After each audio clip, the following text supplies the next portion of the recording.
This is Infection, the survival podcast, recorded live on Tuesday, March 13th, 2018, episode 165.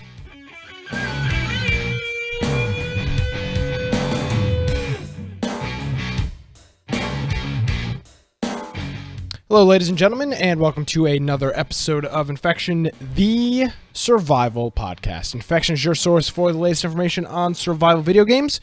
We bring you the latest news, reviews, updates, and more each and every week. My name is Nick Craig, at Nicholas M. Craig is my Twitter. InfectionPodcast.com is our website. Joining me as he does each and every week, Mr. Brian Aldridge. Hey, Brian, how are you? Doing well. How you doing? Doing good. Doing good. Everybody had a good week so far. So if you want to find me at Boise Computer on Twitter, and I've actually been logged into that one lately. Wow. Or you can catch me on my website, biteoftech.com. Also, make sure you go to our website, infectionpodcast.com. I got there on the right-hand side, just all the different ways that you can contact us. You can find us online. So if you want to see our videos, maybe listen to our audio-only feed, just on the right-hand side there, we have a link to our YouTube. We have a link to our live Twitch that you can get to.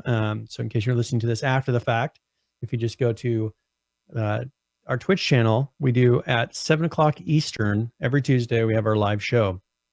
And then also, if you want to get the audio version, we have links to, for iPhones, for Android, different apps, whatever app you have for whatever device. We have a link that should work with that. And if you find one that doesn't, let us know. And also our Discord. If you'd like to join us and chat throughout the week, play our Friday night games with us, maybe even our Saturday night board games that we do. Semi-regularly. Hopefully fairly often here. Yeah. We've been doing, semi-regularly. You click that. It's a free app.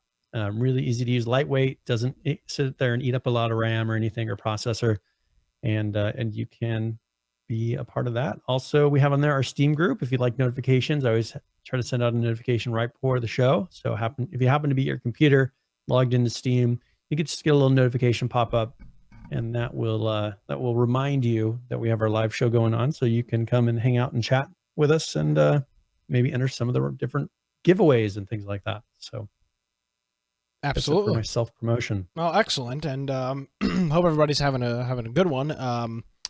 We are we're of course live, and part of that being live now is we're now a Twitch affiliate. So if you are subscribed with Amazon Prime to Amazon Prime, you can link your Amazon and your Twitch. They are now owned by the same company, Amazon, and you can do a Twitch Prime subscription to our channel, which gives us a couple bucks a month. You get one free subscription every month, 12 total.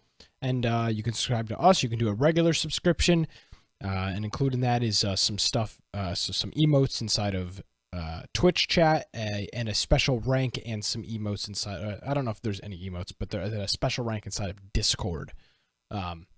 So we'll be doing some cool stuff with that, and as well as we'll probably be doing some bigger game giveaways for Twitch, or just some Twitch subscribers coming up in the future for like AAA $60 titles. So that's you can do that. You can subscribe at any time when we're live, when we're doing the show. And thanks to our friend Tag, who just subscribed to the program. Thank you very much, Tag. And subscribe during the program like that. It'll pop up.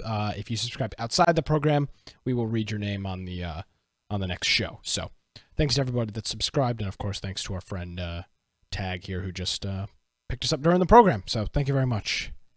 We appreciate it. What's going on in your world, Brian? Man, I just, we were talking about a little bit before the show, but I'm dealing with a little bit of identity theft. I stole your identity. I'm sorry. Not me stealing an identity. Yeah. Just somebody pulling out credit under my name. I'm sorry. So I really needed that. Went through and locked down my credit, which if you go right now and go to Equifax, because of that whole leak that they've had, you can actually go lock down your credit for free with them at least. Oh, so that's great. That's exactly what I trust to lock down my credit. Yeah. So two of them are free. I actually, there's like a fourth kind of not well-known one. So you'll end up paying, I think, $12 total. It might depend a little bit per state. I think per state, there's some laws in different places where like they can't charge you, or in California, they charge you more. So depending where you're at, you'll pay a different price. But I paid $12 and I got my credit locked down across the board for every place that you can. So Well, there you it's go. just a good way to be safe, so people can't pull out credit under your name, because you never know. I mean, it seems like all they need is your name and address, and someone will give them money somewhere. Well, and a social security number, I would guess. You can't pull credit with a I, name and an I address. They gotta I have your don't social know. security number. You can't. Yeah, you can't pull I don't credit know what without a all they social. had. So Yeah. So there you go. Well, I'm sorry to hear that, Brian, but I know yeah. you've got the authorities on the case, and I'm sure there will be a speedy I'm sure they'll arrest resolution. them next week. There'll be a speedy resolution to your case, I'm sure. If I know anything about Yeah, law just enforcement, that's what I'd say. Speedy resolution for you. Back to some gaming stuff. We had our Friday night game night, as we do each and every Friday, and we played some Auto Royale, and I'll let you go first. all right. So we all jumped into a car, and just pretty much it's a 5 minutes if you're not very good at it yet. Yep. You drive and you eventually get blown up. You'll kill a couple of people or a couple different sets of cars, but it's just kind of a run and gun. You drive over stuff, um, and you'll probably die. There isn't a huge skill gap, and you can't really carry the team because it's like your whole team is taking damage at once, Yeah, right? for sure. Everybody's Yeah. I mean, the whole vehicle is taking damage, so it's not like one person's like, "Oh, I just saved the whole team," and everybody's good. Like, it has to be a consistent. Everybody has to be doing a high amount of damage, and the driver, I guess, can avoid, right, and do some things to kind of mitigate. But um, it's one where you either win as a team or you fail as a team. Not really about any kind of individual person's skill level in the game. So I don't know. It was fun. I enjoyed it as far as something you play a couple times. I think 4 or 5 games probably for me is my cap of like, all right, I'm ready to do something else. But yeah, I mean, it is fun. I just don't know, as we kind of talked about last week, I don't know that it's going to be something that's going to bring back a bunch of players. I think they'll play it for a little while and then it's going to be like, okay, that was cool. But then, if you don't have your friends playing, you're not going to play it anymore. We played for about an hour, and Yeah. I thought we had a good time. We were playing on the Asia server so that we could play with our friend Joe, and we all did have pretty high pings. I don't know if that necessarily added, or I don't know if that made the gameplay better or worse or indifferent, maybe. Yeah, I don't know. So all of our games, all of our games took place in that region. But overall, I mean, it's fun in short spans. We played for about an hour, and I mean, that was it. That's kind of the whole thing with this is going into it. And we've got some more H1Z1 news that we'll get into here in a couple minutes, but don't expect to be blown away by the game mode. I think it's a lot of fun when you have some success. We unfortunately didn't have a whole lot of success, which I think it just made us want to just stop playing after an hour because for whatever reason we just couldn't get we all couldn't get on the same page. But even when you're doing good, it's not great. I mean, it's fun, but there's nothing great about it. And I'm not saying that to say that the game isn't good or that it's bad. It's just there's nothing great about it. You drive around, you shoot people, you get power-ups, you heal the car, you heal yourself. That's about it. For what it is, I think it's very good. But if you're expecting some grand, presentation from the H1Z1 team, this isn't it. Again, I do think it's very good, and we'll get into some of the numbers a little bit later on in the program. We'll talk about those. But if you're expecting some groundbreaking game mode, some groundbreaking change, this is not your game mode. And I still recommend you try it because it's fun. Yeah. It's pretty much a game mode that takes advantages of the strengths of H1Z1. H1Z1, as far as the kind of non-accurate gunplay. Now, I mean, there are people that are incredibly accurate somehow, even with all, but it seems like they've been putting in the kind of the randomness with Bloom and everything to kind of get away from that and kind of level the playing field, I guess, for people.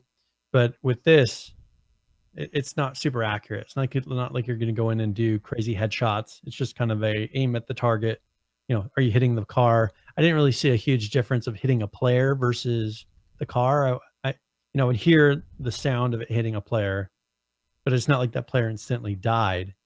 So I just wasn't sure. I think that's part of it. I wasn't really sure what was happening. I wasn't sure where I should shoot. Like, what's the most effective place to shoot on the car? You shoot at the engine, you shoot at the players. And it was all just kind of giving damage. And I didn't see the health bar of the vehicle go down any faster hitting the players. I couldn't see health bars on the players to know, like, am I killing this person? So I don't know. And I didn't see them really die, even though I hit them, 15 times. So I wasn't sure what to make of the game. Like, how am I, there's no, I guess, meter for how I was doing, which makes it kind of frustrating. You don't have that gratification. Like when you go and you two-shot somebody, with headshots in the regular mode in H1Z1, it's like there's that gratification of I killed a guy. Yeah. There's none of that gratification other than you finally blow up the vehicle inside of this game. So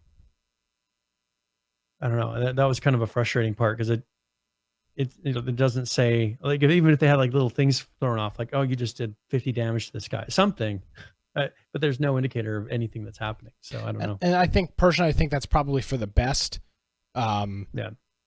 And as we were kind of saying yesterday, not trashing on the game, but with all of its inconsistencies, it's probably not the worst thing in the world that it doesn't necessarily show you everything that you're doing. And it's when you're shooting, there is feedback. It makes a noise when you hit. You hear the noises that you're hitting a person. Now, when I just wasn't sure. Yeah. Is that damaging towards the car? Because it seems like the only way we killed anybody was by their car blowing No, up. you can So you if can hit- shoot people and kill them. That's a thing. Okay. I couldn't see that people were dying. It's tough to kill people because they pop in and out of the car, and you're not typically aiming at the people. You're just kind of shooting at the car as a whole. You can kill the individual people, and it makes. I was aiming at the people for most of the time. Oh, well, trying to take out people. Well, yeah, well, that may have been part of our problem. But nevertheless, it I really recommend you play it. Don't take our word for it. Don't take a streamer's word for it. It's just hop into the game, install it, play it, and I'm just curious what people think about it because it really does. I think the gap, the hole that it's trying to fill, I think it's succeeding in kind of an arcadish, quick play, load up the game, play for 25 minutes, go to bed, go to work, go to school, whatever. Kind of that buffer. Oh, dinner. Oh, I'm putting something in the oven for 35 minutes. I can play a couple quick games of this. I think that if that's the void, which I personally think that's the kind of void they need to fill, it's doing a good job. So if you have H1Z1, jump in the game and play it because I think in that respect it does a very good job. Yeah. And so we'll see. I mean, it'll be interesting to see we'll see it in the next month, right? What the player numbers are. It didn't seem like there was a big jump. I mean, with the Auto Royale and the release happening, it didn't seem like anything big was happening, as far as the numbers going back to old numbers. But we'll see if it does pick up as people start to actually play it and say, hey, this isn't bad, and they'll play it maybe on Friday nights. See if they start getting little spikes, keeping the game alive, because that's what they really need to do is figure out how to maintain player numbers. Absolutely. So we'll jump right back into H1Z1, but we're playing a different game this week, Brian. A game that probably most people haven't heard of. So what's going on this Friday night at 8:00 in our Discord? All right, so we're going to be playing a game called Zombie Panic, and this is on the Source engine, so pretty much anybody should be able to run this. It's a free-to-play game, and this was actually recommended by PH. So he said it is fun. It's a cooperative survival horror first-person shooter, so multiplayer. So we should be able to go in there and just have some mindless shooting fun. So maybe a little Left 4 Dead-like, just from looking at the trailer. Yeah, it's got kind of a similar feel to Left 4 Dead, and it is free. So just Zombie Panic Source. It's a Source on there because it's on the Source engine. So just go on to Steam. We'll have a link to it in our show notes, but just get it downloaded. I can't imagine it's super, a huge game. So we'll download that, play it, see what we think. Absolutely. So if you're looking for something to do this Friday evening, maybe you don't have any plans, maybe you're home for the weekend or whatever, you can join us. And I hope you do join us. And you can do that by joining our Discord server. The link for that is on infectionpodcast.com. And once you get in there, you can you just hop into the regular text chat, and right around 7:30, 7:45 or so, the Game of the Week channel will start filling up with people joining in. So hopefully you can join us this Friday night. Look forward to seeing you. Yes. All right. So let's go ahead and we got breaking news. I don't know if you. We got big breaking news. This is huge. So this is something I wasn't expecting. I mean, we've expected it a few times here and there over the years. We actually called for it. We actually called for it not one time. Not to happen. So H1Z1 is now free to play. So they just after the show, so they were going to go free to play years ago. That was the original plan, and then we were concerned about pretty much hackers having no limit now, because how do you limit when you're banning Steam accounts and you have a free to play game? How do you deal with hackers? And I think that this will be an interesting thing to see, because at least before, $15, $12 or whatever that they could get these keys for was kind of a limit of, okay, well, how much was a hacker willing to pay and to be able to maintain? Yeah. In case we've got some newer listeners to the program, I know that we've got newer people that listen, but maybe you haven't followed H1Z1 since the start. Just kind of a real quick summary here. H1Z1 launched as one base game, and everybody probably knows this, but it doesn't hurt to say. H1Z1 launched as H1Z1. It was a zombie survival game. What you see as Just Survive was the original. That's what H1Z1 was. That was it. Right at the beginning. And it was $20 early access or $15 early access, and then eventually it was going to become free to play. And we actually had a petition going back when we were the H1Z1 podcast for the reason that Brian stated. You're going to fill up a survival game with hackers, and nobody wants that. So that was the original concept, and we were very anti. And I mean, I'm not going to take credit for it, but I think in some respect that we had our voice, and we had a couple hundred signatures on the petition. I think we had some change there and change in their mind to make it was going to turn into a $40 title. And then now that it's split up and names have changed back and forth, we're back to free to play again. So this will be interesting to see now. And it's not like they're going to really give this information out, but it's going to be interesting to see what the ban numbers are now. And a ban really means nothing at this point, because I hope people realize that when you do a ban, and they call it a hardware ban, those numbers, that information can be spoofed. So hardware ID. These people, they're just regenerating new hardware IDs, creating a new Steam account, downloading the game, and now they're instantly back to being able to play. Now, they're not going to have all their skins. They're not going to have all these things, but if they're a hacker, that they don't really care. So now I will say that's definitely a downside. It's a downside. I will say, and this is just if any online game, if you want to, and if you have an unlimited amount of resources and you're smart and you can figure something out, you can hack and you can cheat or hack in any game. There's no such thing as a complete hack prevention. Yeah, you can spoof hardware ID, you can spoof IP, you do a million different things. And obviously anybody that wants to will find some way to game the system, and that's fine. If they want to game the system, they can. So before we get into, there is a little trailer here that we'll show, but now that the game is actually, to set this up, I actually am going to let's run this trailer real quick, because it's interesting. This is the H1Z1 free-to-play trailer, and when I say that, I mean this is for the entire game, not just the Auto Royale part. Auto Royale. So for H1Z1 Battle Royale. It's short. Here's just their 30-second trailer.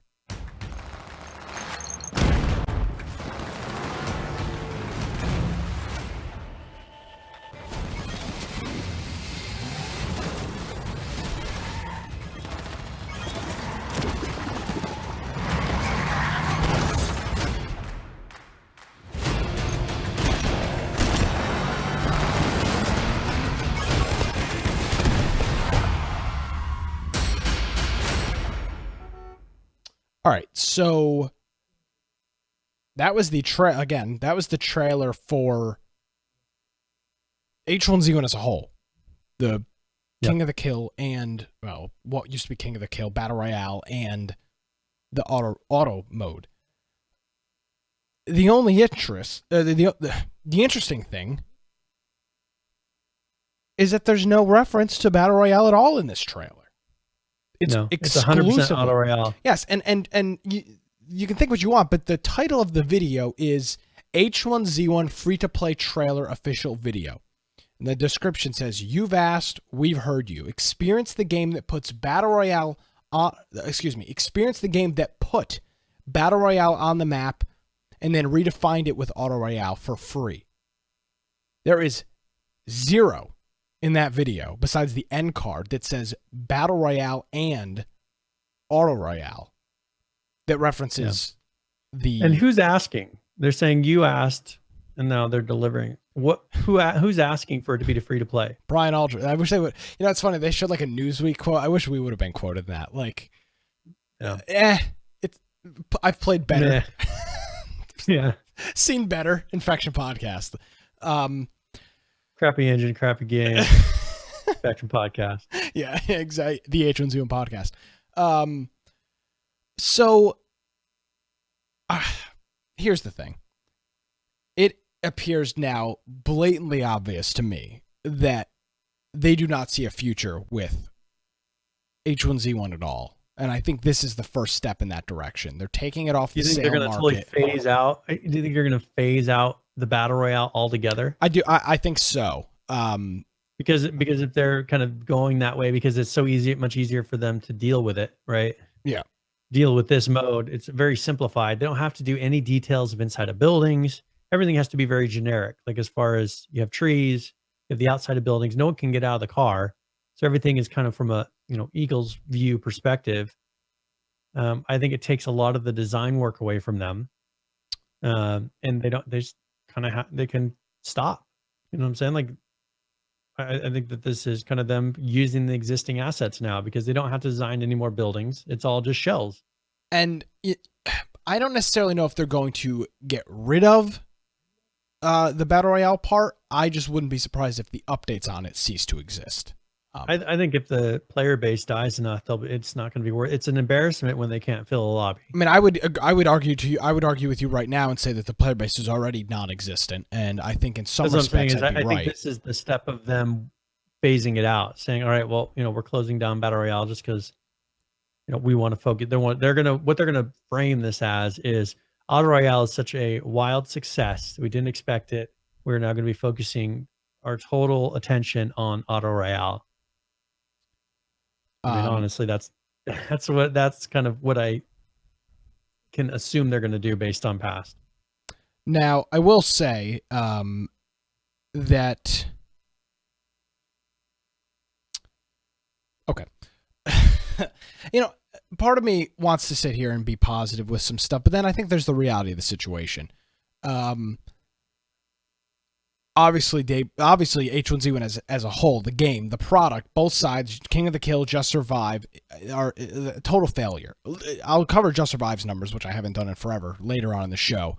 Abysmal. I mean, practically non-existent. Before this week, it was pretty much the same thing with regular H1Z1. Now, they did have a peak, but I meant to be expected. You introduce an entirely new game mode. So we'll see what happens with that.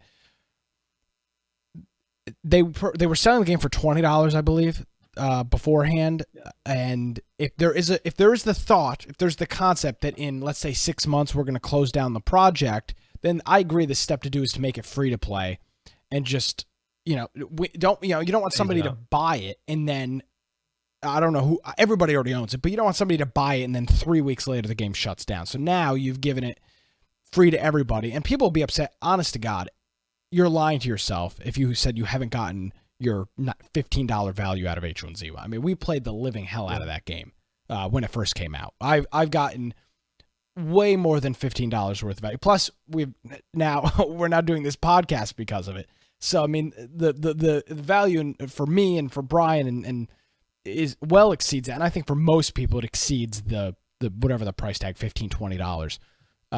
Yeah. But if they're going to close down the project, which I wouldn't be surprised if they do. We look at the numbers; it doesn't seem sustainable for a game in a company that is in San Diego with a massive building. Can't imagine what the overhead is in San Diego. A whole bunch of employees and 401ks and health plans. This just doesn't seem like a sustainable project.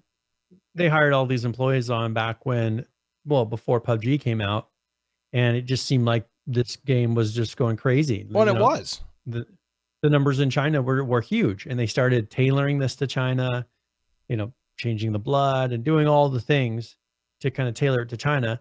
And then China just kind of dropped out on it. They moved on. They moved on to a different game. And I don't even know if much of it is that. I think the pivotal changing point. Somebody can correct me if they think I'm wrong. I'm not. But the pivotal moment, the thing that changed, was when they fired Smedley over his comments about, what did he say? He was going to kill somebody because after they called a bomb into his plane, and he was attacking them. He against somebody because they did a bomb threat on his. Yeah, with his family on it, and he went on Twitter and was like, I'm going to find you and kill you or something crazy, which obviously isn't an appropriate thing to do. But I would argue that them firing Smedley was the beginning of the. It was the beginning. It was the beginning of the end. You can disagree with me if you want. I don't think you can. Point to something else if you want. So that I think since then we've. Well, there's definitely the end of Just Survive. I mean, Just Survive has never gone anywhere since that point. And so I think that's the issue. Is King of the Kill kind of became its own thing. China artificially propped it up for a period of time. When that dropped out, now there's just no income. Do we want to kind of go over a little bit of these, what they're calling DLCs for this game right now? Yeah, I think these are actually pretty cool. So they have to where for $19.99, you can pay that and get the Bronze Battle Royale pack. That gives you 10 Mayhem crates, 2 Bronze Zodiac crates, an Urbanator outfit, which is a new outfit, and the Bronze Riot shotgun from the Zodiac crate. So you get that paying $19.99. You'll get that kit. And then they have a Silver Battle Royale pack, which comes with 25 Mayhem crates, 2 Silver Mayhem crates, 2 Bronze Zodiac crates, 20,000 skulls, Pink Poodle Sedan, the Dog Racer Lola mask, the Urbanator outfit, the Silver Soldier outfit, the Harmony AK-47 from the Zodiac crate, and the Bronze Riot Shield. So that's what comes with the $49.99, so $50, and you get all of those things. And then here's the Gold Limited Edition Battle Royale pack. And this one is 50 Mayhem crates, 1 Gold Mayhem crate, 2 Silver Mayhem crates, 2 Bronze Zodiac crates, 50,000 skulls, Pink Poodle Sedan, Slate Camo ARV, Dog Racer Lola mask, Dog Racer Leo mask, Urbanator outfit, Silver Soldier outfit, Westwood outfit, Harmony AK-47 from the Zodiac crate, the Bronze Riot shotgun from the Zodiac crate, and then the Crimson Etched AK-47, which is a new item as well. Can I stop you and say they literally ripped off McCree's skin from Overwatch? That is literally the McCree. Yeah. That is literally the McCree skin, like to the T. Pretty much, yeah. I'll pull up a side by side here. And how much is that limited edition gold one? It's pretty much $100. 1 penny short of $100. So, I mean, that's what it's come down to. Is now if you want to have certain skins, you pay. The only way you're going to get it is if you pay $100, or if you buy it from the Steam marketplace. And I think that's what they're hoping for. It's like, oh, I paid this, so yeah, that is actually. It's not too far off. Very, very close. I mean, it's not the same, but I mean, it might as well be. I looked quick and I was like, oh my, why the hell is Overwatch in here? Well, I wonder what some of these others might be kind of like that middle one. I wonder if that. Now, I'll tell you, I like the other two, Brian. I think those other two outfits, you talk about like a serious, like you're always talking about, and you're specifically, but we're always talking Something that about flows, yeah. something that flows, something that fits a game. This looks like something straight out of Tom Clancy's Division, the middle one, and then the SWAT one looks just like a regular SWAT team I outfit. don't remember SWAT guys really wearing bright orange. You know, it's not like they're No, hunting. no, the SWAT guy's on the Usually right. Oh yeah. But I'm talking about the middle guy. Oh no, the middle guy's like somebody out of at a division. Yeah, I just don't know why it's bright orange. It seems like they could get something that kind of matched. I just would never see somebody going into war in a bright orange. It's not like they're looking to be shot. So It depends. kind of weird. Yeah. So, But I mean, other than that, like the outfit's good. It's just kind of weird that they would put bright orange for your. what are your target? What are your thoughts on the car skin? I mean, at least it's somewhat creative. You think the pink racing stripes are creative? Yeah, and then you get a mask that has a little chihuahua. That's what it looks like. And then you have a bulldog helmet. The ATV, the ATR, or whatever they call that vehicle's skin is pretty cool. The Humvee? Yeah, the Humvee. I mean, it looks pretty, it doesn't look that much off of the other one. I mean, you get a green one, you get all these other colors anyways. I don't know. I don't go crazy over skins. The only thing that for me would be like, oh, I'd like the SWAT one because it's the least crazy, right? It's the one that just kind of is the least out there. But I don't know. Like I never would pay $100 for these. I'd go buy a new game, like a totally new AAA with season pass. I mean, that is, you know, $60 with a $40 season pass. Yeah, no, you're spot on. Yeah, I mean, I'd rather do that than just get these skins in H1Z1, which has no player base anymore. And what's all this stuff matter for like these skins and stuff when you're in a car chasing somebody? Notice how they're changing it to where these are things that people notice: these helmets, these car skins, and the guns. You know, those are the things. Like the guy's legs, you're never going to see those in the new Auto Royale. Now, but hold on, these are not just Auto Royale skins. But I'm saying if they eventually phase over to just Auto Royale. Well, I think they are. You know, all you really care about is your helmet and your gun, you know, and then whatever skin you're using for because that's all people are going to see because you're not sitting there right next to each other looking at each other anymore. And then the lobby, I guess they can show off in the lobby now. I want to be positive. I want to not be I'm always the pessimist in every situation. I'm always the pessimist. And I mean, this news came out a couple days ago and I just don't know. I have no idea what they're trying to do. I mean, honest to God, Brian, I feel like on a quarterly basis, they walk into a freaking boardroom and throw a dart and spin a wheel and have like Reddit pick or have an intern come up with a bunch of ideas of things and I'm not bashing interns, but have the janitor write some ideas on a board or on a dart board or a wheel, and either throw a dart at a board or spin a wheel. And that's how they figure out what they're going to do next. I mean, there's not an ounce of direction or leadership or anything in this company. Yep. None whatsoever. We have seen this game started out as a early access free to play, then transitioned to a pay $40 for. It is now split off into two games. One of the games, Just Survive, is never touched. They built an entire map, an entire concept, wiped the slate clean, went back to the old map, old concept, which hint, hint, wink, wink, did not work. Now we've got the new game, the Battle Royale they're getting their asses kicked by PUBG and Fortnite.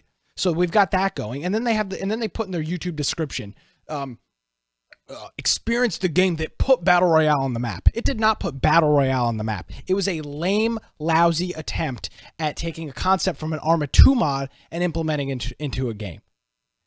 And then it took PUBG and Bluehole, an actual development company, to make something that worked, and then properly implement it. And then Epic, another massive game company, polish that concept. Yeah, polish that concept into their own thing. We've got a whole bunch of news with Fortnite coming up later on. I just don't know what the hell they're trying to do. What are they doing? Yeah. I think that this is the death throes. I mean, this is them hoping that for some reason, like, people just go crazy over this mode, keep playing it because they need somehow to get people to continue buying skins. And this is the last way that they can squeeze a little more money, because now look at these packs that you can get. Oh, and you can't get any certain skins unless you buy these packs, right? It's the last way to get those people that for some reason are crazy about getting all these different skins and looks and actually care about it still. Get that last $50, get that last $100 out of somebody before it's gone. It's just that's what I get from this. It's just that last opportunity for that. And this game now is just turning into it's purely a skins game. I think at this point you're not really going to see too many changes to the game itself. I think you're just going to be seeing new skins come out now that it's free to play. I mean, what's the point of really making any drastic changes if they can keep enough people playing and just keep feeding them skins, and there's people that are stupid enough to continue purchasing them?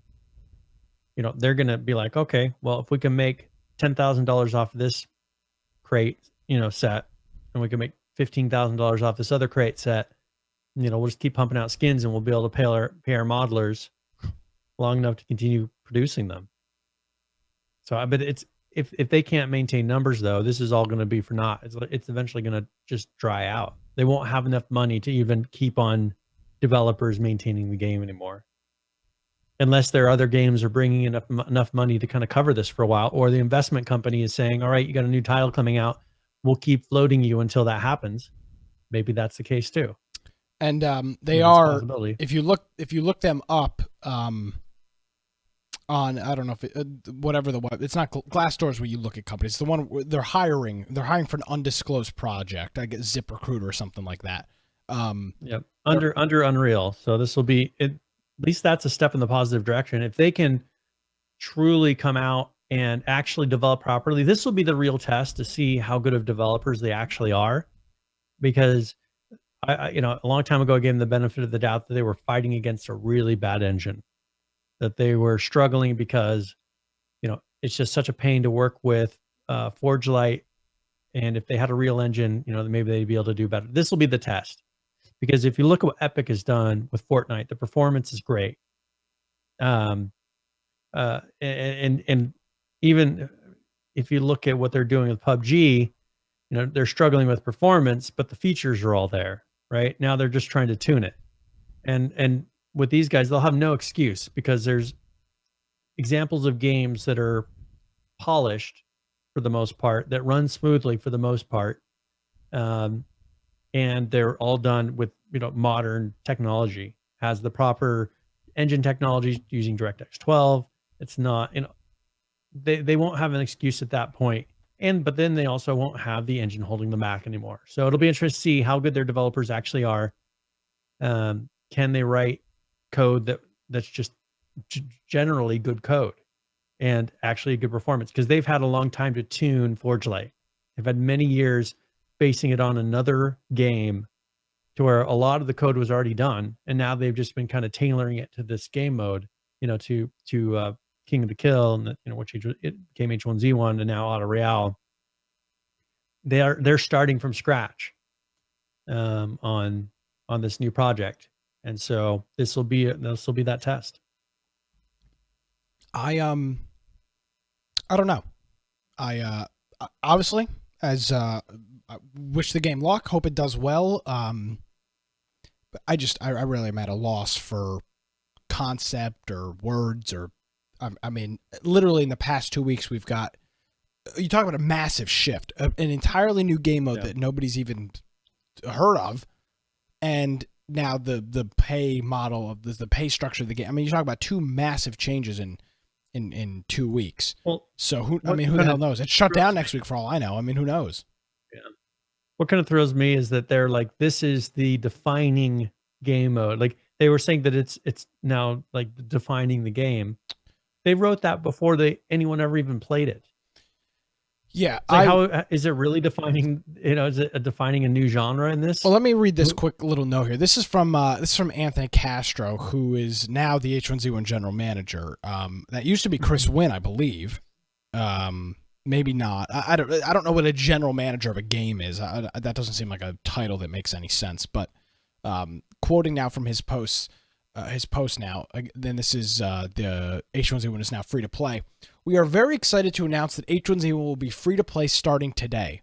Not only does this decision allow us to share our version of Battle Royale and Auto Royale with even more players, but it signifies the next step into making H1Z1 a much-watched esport, which we've talked about a couple times, that whole esport concept, and we've got some news on that. The Pro League is going to redefine esports when it kicks off in Las Vegas this April.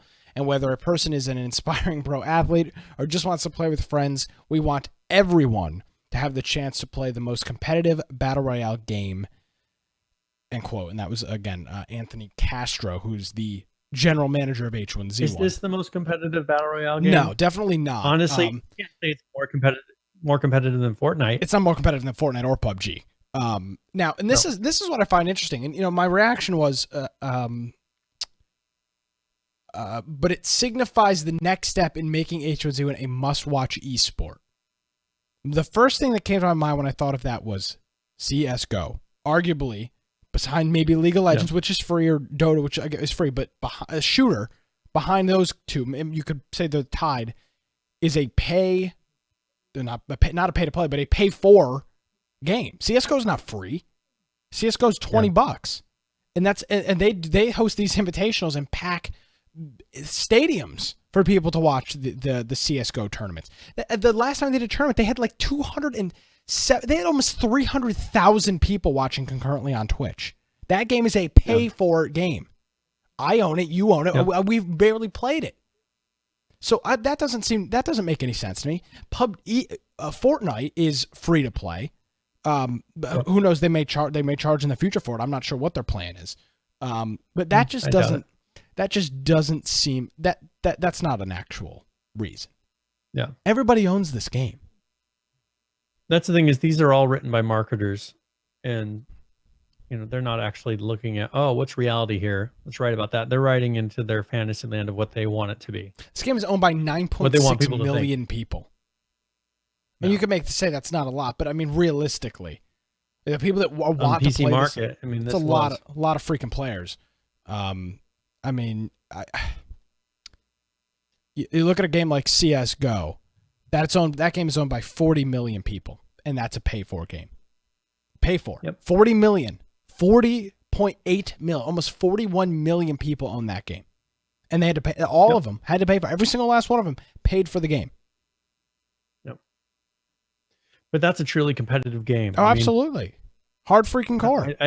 I don't think of H1Z1 anymore as a competitive game in that manner. And it'll be interesting to see how they pull off this Pro League, if they can get it to where you actually feel like you're following something. Because that's one thing they've always struggled with, is we talked about it a little bit last week. They never get that right camera angle. They never catch the action. Like, it's always, this person just shot. We're getting in the end of this fight. It's just because of that style of game. I don't know that it's the type of game that's really made to be live sportscasted. You can get away with it in League of Legends because you have a limited number of play areas and you can kind of hop between those. CSGO, people will generally kind of clump together. You can follow one person. Usually you'll get action throughout the whole thing because it's fast enough. People are shooting fast, quickly, and you're just switching to the next living person. But I don't think this is a game that really will take off as a pro game because it's just not as enjoyable to watch. Now, part of that, what we were talking about, is the H1P1, which is the H1Z1 Pro League. And the first season of that is taking place. The home for it is in Las Vegas, Nevada. The tournament the season begins at Caesar's Palace, right? I don't know if it's at Caesar's Palace, but it's sponsored by Caesar Entertainment. Caesar Entertainment. Okay, because I saw Caesar on there. I was wondering if that. I don't know if it's Caesar Palace or not. But so April 21st, the season begins. There's 15 teams.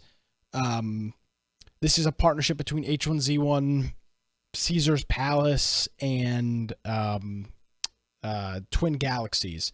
And that's that. There's 15 teams, and it's interesting, and this is an interesting play. We'll have to see where this goes, but they've got an exclusive with Facebook for the video content, which means that Facebook's paying to get the content. Which I mean, I don't know if you've noticed this, Brian. I don't use Facebook a whole lot. I'd use it for work, obviously, Yeah. Our radio station has a Facebook page, and sometimes when I go on my personal Facebook, and on my timeline or the home screen, every once in a while there's like a game section that will pop up, and there's like a couple people streaming games on Facebook. I don't know. I haven't really done any research into it. Oh, I haven't done any research into it actually. But they appear to be trying to do some type of streaming stuff potentially. So I haven't run into that. I don't remember where. It's not showing up for me right now, but there's a potential that this is kind of their first step into it. Now we'll see what happens with this, but the Pro League is here. It's going to be live streamed exclusively on Facebook, April 21st. This will be a way to drive some traffic to the game. We'll see what comes of it, but there you go. And there's another one. There's a video game streaming site that we're under embargo. We got an email about it, but it's under embargo, so we can't say what it is or what company it is. I need to check my emails. What you're saying?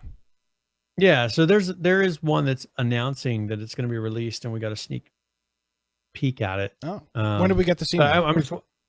It was within the last like 4 days. Okay, I'm gonna search through my inbox. So I'm just curious if that has anything linked. I didn't really look that closely. I just saw that it was a company, and I figured since we can't talk about it, I didn't really look into it. But I'm wondering if that is a hint at something else. So we'll see. We'll have to look into that and see if it's something that we can talk about soon, if it's worth talking about. So. Yeah. All right. And then, yeah, they did the hot fix on here, which pretty much was aimed totally at Auto Royale, just fixing vehicle movements, vehicle HUD, exit vehicle key binding now works properly after being rebound. And what that's because they made changes about not being able to exit the vehicle because they didn't want people leaving in Auto Royale, which kind of broke it in the regular game. Incoming hit markers now show as expected when wearing laminated makeshift armor. Gas grenades damage radius now matches the visual radius. Updated the lighting to 8 a.m. Lighting, currently only in duos to reduce the sun brightness, improve performance. And then through 314, play 3 games of Auto Royale and receive a cherry sedan skin. So that is the March 9th hotfix. There you go. I guess we could jump into Just Survive really quick. Yeah, we do have a couple things in Just Survive. So we've got on here, they have the maintenance window that they had this past week. They said they included these things in it. They had the flashback crate, which blue is now available in the marketplace. Experimental server performance improvements and updated anti-cheat countermeasures. So that was the hot fix. And then they had a note here about server stability and duplication. And this came out on the 9th. And it says, we just published some major stability and server performance improvements to Just Survive test. We'll be monitoring the test servers for stability and would encourage players to take the time to explore the update and even attempt to duplicate items, which is different from what they said before. Remember, they would say that if you pretty much tested the system, like if you even attempted to duplicate, there would be a possibility of a ban. Yeah, you're banned for they're incompetent and you're banned for it. So that was how they've been dealing with us before. Now they say we want you to even attempt to duplicate items this weekend so we can observe and make adjustments as necessary. That is the most ass backwards thing. I mean, they literally in a post not too long ago, we're not like referring back to like 2015, like within the past 6 months, there was a post that literally said if you are caught cheating or doing things to cheat, you will be banned. And now they're saying, please cheat and find our bugs. I mean, are you kidding me? They should have it to where you can do whatever you want on the test server. If you cheat on the test server, that's their issue. Like that's their opportunity to see the cheats without affecting people that don't want to be privy to the cheats, right? To say if you can get away with it on the test server, because then we have at least a way that we can say, all right, we're just going to watch these cheaters, and see what they're doing. See if we can come up with a pattern. See maybe we can come up with a detection method. Let them run around and see if we can at least detect them. And then we'll implement that on the real game, those methods to detect and then actually do bans. Or at least throw up a server and say, you know what, this is one where it's free to, if you're cheating, if you have a hack, you're not going to get banned on this one server, because it's an excellent opportunity for them to just sit there and log it. monitor it, see their behaviors, look for patterns. I mean, come up with an algorithm that says, all right, this person's cheating. I don't know. You could say, all right, no hacks, but at least like this. If you can dupe or take advantage, because it's not really a hack, you're just doing something in a method that takes advantage of the fact that they programmed something incorrectly. It's not someone having an external program going in there and inputting that you have more items than you do. You're just dragging something in some certain way or doing something just because they messed up programming the code. Yeah, I don't think you should ever ban for their mistakes. I know I've brought this up before. We had a dupe or whatever. I don't even know what you'd call it. Back in H1Z when in the olden days, it was the way that you would skin animals. There was a certain way to get an extra meat and animal fat per thing you killed. And I guess you could classify that as in their definition 2 weeks ago, that was a hack or whatever, however long ago. But the thing is, it was 100% their issue. Oh, yeah. They were not correctly calculating. They were basing it on if you did 3 swings in a row, then the animal is done. But then when you did a swing away, it reset one of the clocks, or it didn't add. That's what it was. Properly Yeah, hit it, turn away, hit, and then you could do 3 more. You get 4 hits instead of 3. Yeah, so they were just doing something to where after the first hit, like it was resetting. If you didn't hit it again, if you hit somewhere else, it reset. Which is just them improperly programming their game. And I think most of these dupes that you're seeing are purely that. It's them just not doing their proper checks. Them not when something's supposed to come out of your inventory and go into like a box, or vice versa, it's not doing that properly, and it's just coming up with extra items here and there. And we used it a long time. I mean, it was in there for a while. Yep. So that's something that I think it's interesting that they say that now, because this is the first I've ever seen them say try to do this. Yeah. So they'll also be testing selective wipes on Just Survive test. If test proves to be more stable and fixes are confirmed, we'll publish these changes to the live servers during the weekly maintenance on the 13th. So if it's good, it should be there today. And then they'll be wiping some of the live servers as well. So one thing they said is, unfortunately, widespread exploitation of base components duplication bug has led to a number of high population servers performing poorly. And this is because they're building ridiculous bases. They have so many resources. With a higher level of components on the server than the expected maximum, erratic behavior can occur and lead to further instabilities. While this update includes fixes for the above exploits, as well as significant optimizations, these updates will not retroactively solve the duping problem, and thus we will need to wipe problematic servers during March 13th server maintenance. So, as I said, a number of live servers will be wiped. Yeah, today. There are some servers that will definitely be wiped. Atrocity and Abacus both had numerous player complaints, and bans were given to egregious exploiters. So now, once again, they're banning them, but it's something that they're just taking advantage of poorly written code, which just drives me crazy that they think it's okay to ban those people. Not that I enjoy that they do it, but they're pointing out the problem. You shouldn't ban the person that points out the problem, right? They're making it well known. So on here it says we will not be finalizing the final live server wipe list until today, or until after the wipe. We believe this course of action will minimize the number of servers we need to wipe. If we announce a short list of servers now, the people who have sought to cheat will move to another server and render them unusable as well. What's that mean? Like, how about I got a simple solution for the problem, Brian. How about they fix the duping issue? Well, that's the thing, is they're like, we are fixing the issue, but if we tell you about it, then they're going to go somewhere else and do it. It's like, so they're concerned that, why don't they fix the issue first and then wipe it? Once they see the thing is they're like, well, we don't want to tell you because you'll just go and populate the servers that we're not going to wipe before we fix it. We'll just fix it now.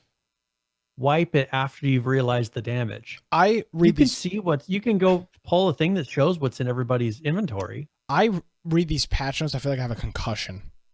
Like I can't No, just comprehend. doesn't quite make sense. I just can't comprehend it. I mean, I literally cannot comprehend what the hell what these posts say.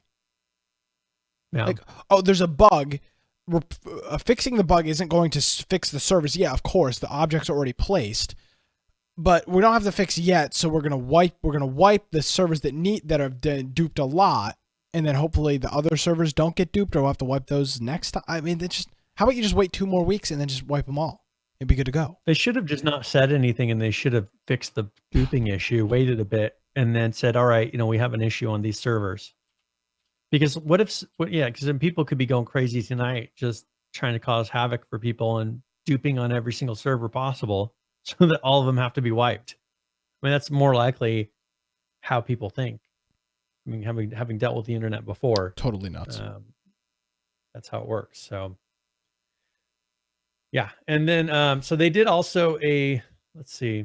Yeah. The game update they did on the 6th. And then there's one that's going to be, some sort of a notice today, but I have not seen it yet. They put a patch, but here we go.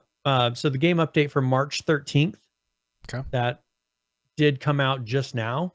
So, or it came out a little bit earlier today. So the maintenance update now includes the flashback crate. So orange is now available in the marketplace. So yeah. before they said blue, and now they're saying orange. So I guess that's just the colors. I mean, those are my 2 favorite colors. Flashback crate orange, and then there was flashback crate blue. That was on the last one. Fixed a duplication exploit that allowed players to duplicate base components. Fixed a container exploit. Fixed a logout exploit. Backend server optimizations. Then Abacus, Babadook, Oppression, Tartan, and Zealotry were all wiped. That's European servers. And then Abdukins is, I assume that's how it's spelled. Atrocity, Chalk Outline, Op4, Tartarus, and Zephyr are all wiped in the US. All the rest of the servers are remaining currently. So they should have just wiped the whole thing, because I mean, I'm sure there's people that did exploit. Maybe not as blatantly, but there's people sitting there probably with 100 of whatever each building component sitting in a chest. See, that's the way you screw with them. You keep it in your inventory. You don't place it. Yeah. So they've got people that are probably just holding them because they knew this was going to happen. And now that this is passed, they're like, all right, let's go place all these things now. And they're going to fill up a server. And then it's going to do a wipe. So, God only knows. So anyways, so that's pretty much it for today for Just Survive. Are we ready to do a game giveaway? Yes, sir. All right. So I'm going to let me actually get it so it's entered here. So if people start typing, it's ready to go. And this once again, will be 60 points for the raffle. Exclamation point giveaway in chat. We'll enter you into this. And I'm going to be giving away a copy of Overgrowth. And this is a game that was in development for a long time. It's kind of it's like a rabbits. It's like a open world rabbits game where it's a parkour indie martial arts sandbox. I'll put a link to the Steam page on here if you want to go for that. But this is Overgrowth, and it says, feel like the star of a martial arts film in Overgrowth as you jump, kick, throw, and slash your way to victory. Free the rabbits from their evil overlords in the main story, then play through the prequel story, and finally try out 9 years of mods developed by the community, or create your own. So the reviews on this are mostly positive for recent and all reviews. And it was released about a year, actually a little less than a year ago, in October of 2017. There you go. So exclamation point giveaway, and you can enter for that. And then we'll get away here in probably like 10 minutes or so. Alrighty. Well, yes, of course, if you're tuning in, if you're not tuning in live, rather, you're listening to this after the fact, this is the kind of stuff you're missing out on. And of course, being in the chat room. So you can tune in live, 7 o'clock Eastern, every Tuesday evening. Let's jump down a couple stories, because there is some big news with Fortnite, and I'm gonna kind of jump around through Fortnite because I think this is probably one of the coolest things I've seen in a while. Yeah. Fortnite, which I actually played some yesterday, just because I was thinking about Fortnite, and I said, oh, I still had it installed, so I played a couple games. Of course, died atrociously in all of them. But they announced something that, I mean, literally shocked me, and that is Fortnite Mobile. Now, Yes. we've seen PUBG's intent to release a Chinese version of PUBG for mobile phones. Yes. But Fortnite is now going to do the same, at least try to do the same, and they've got a little trailer here that will run, and it doesn't really. Kind of looks like the graphics from the mobile game because it doesn't look very good. And not that it doesn't look very good. At least this one's realistic. I didn't see, like, when we saw PUBG's, like, it didn't seem like they were giving the real graphics. It was all just cuts. When I say it doesn't look very good, it doesn't look very good stretched across my big 16:9 monitor. On a phone screen, I'm sure it would look fine. So here's their trailer real quick, and then we'll be back to discuss.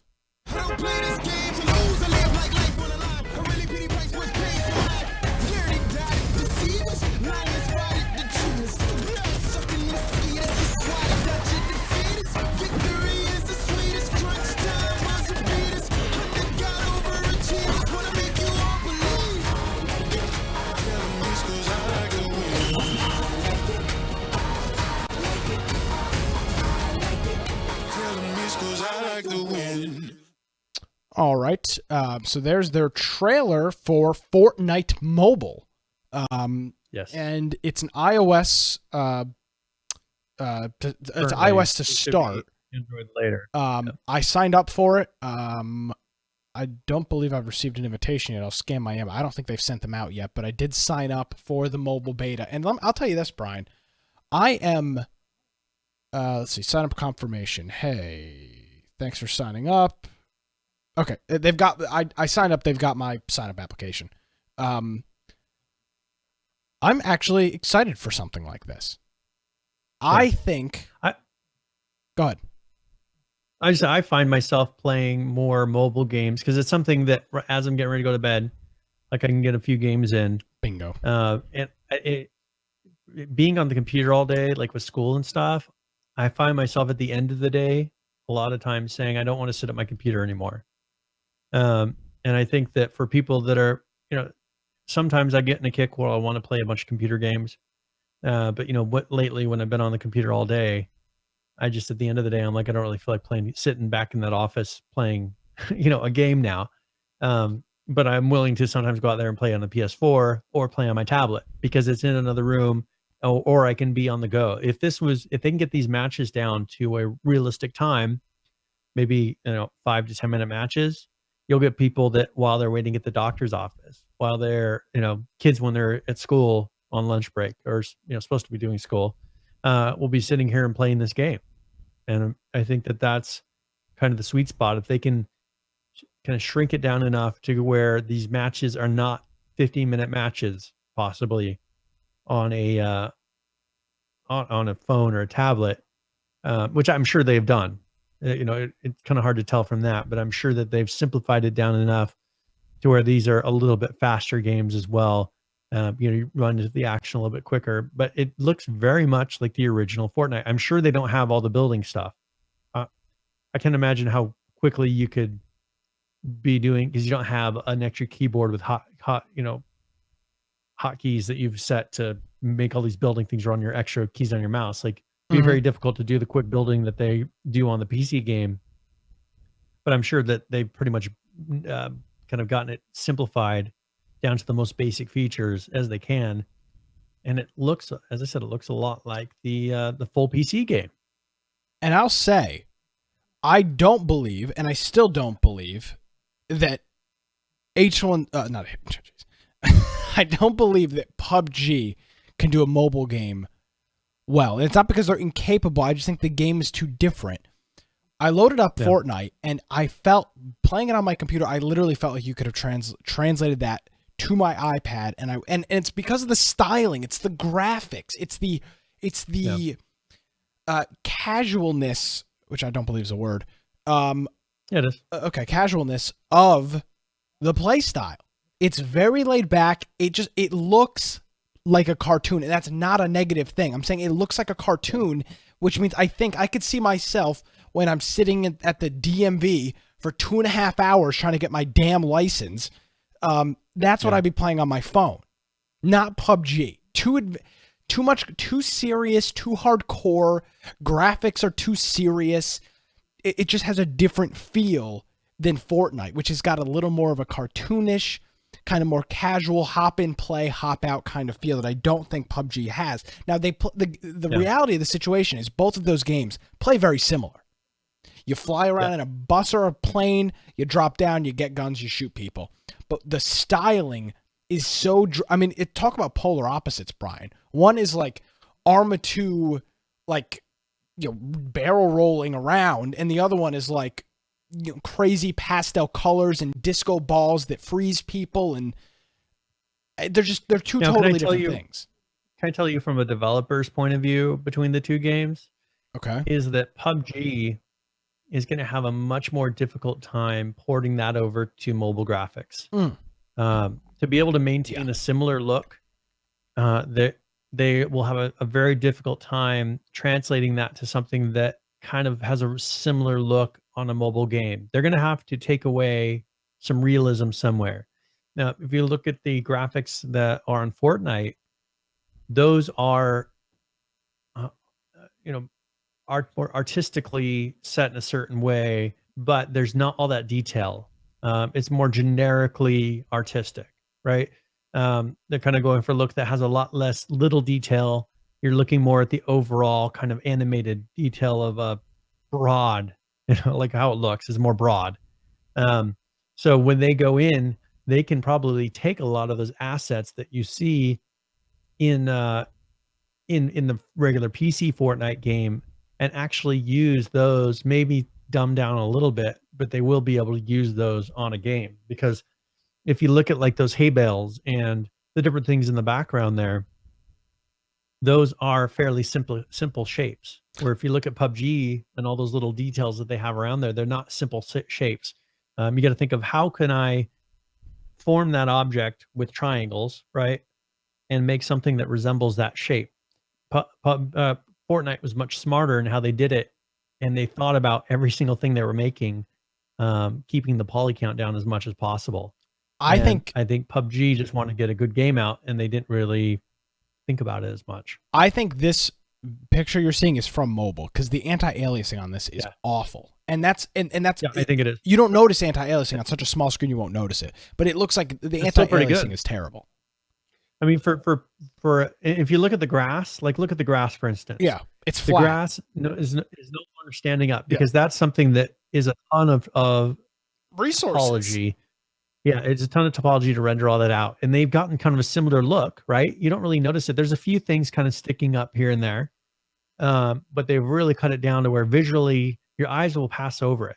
There's actually nothing standing up. I literally think it's a completely flat image. Look at his feet. Look at his feet a little bit of ways. I bet you that there's flat. There's probably I'm trying to remember what they call them, but it's like a poster board type of a thing. It's a billboard is what the term is. It's a billboard by his feet. So it's a flat piece of grass. There's no topology to it. Like as you run up to it, it flattens out on the ground. They've put in things that are just upright. Like billboards, if you think of how a billboard is, those are just sitting there by his feet, but there's no depth to them. It's just like a picture kind of sitting out there. So it gives you that visual feel from when you're far away. Oh, there is grass out there that's standing up. It's not totally flat, but performance wise is much better.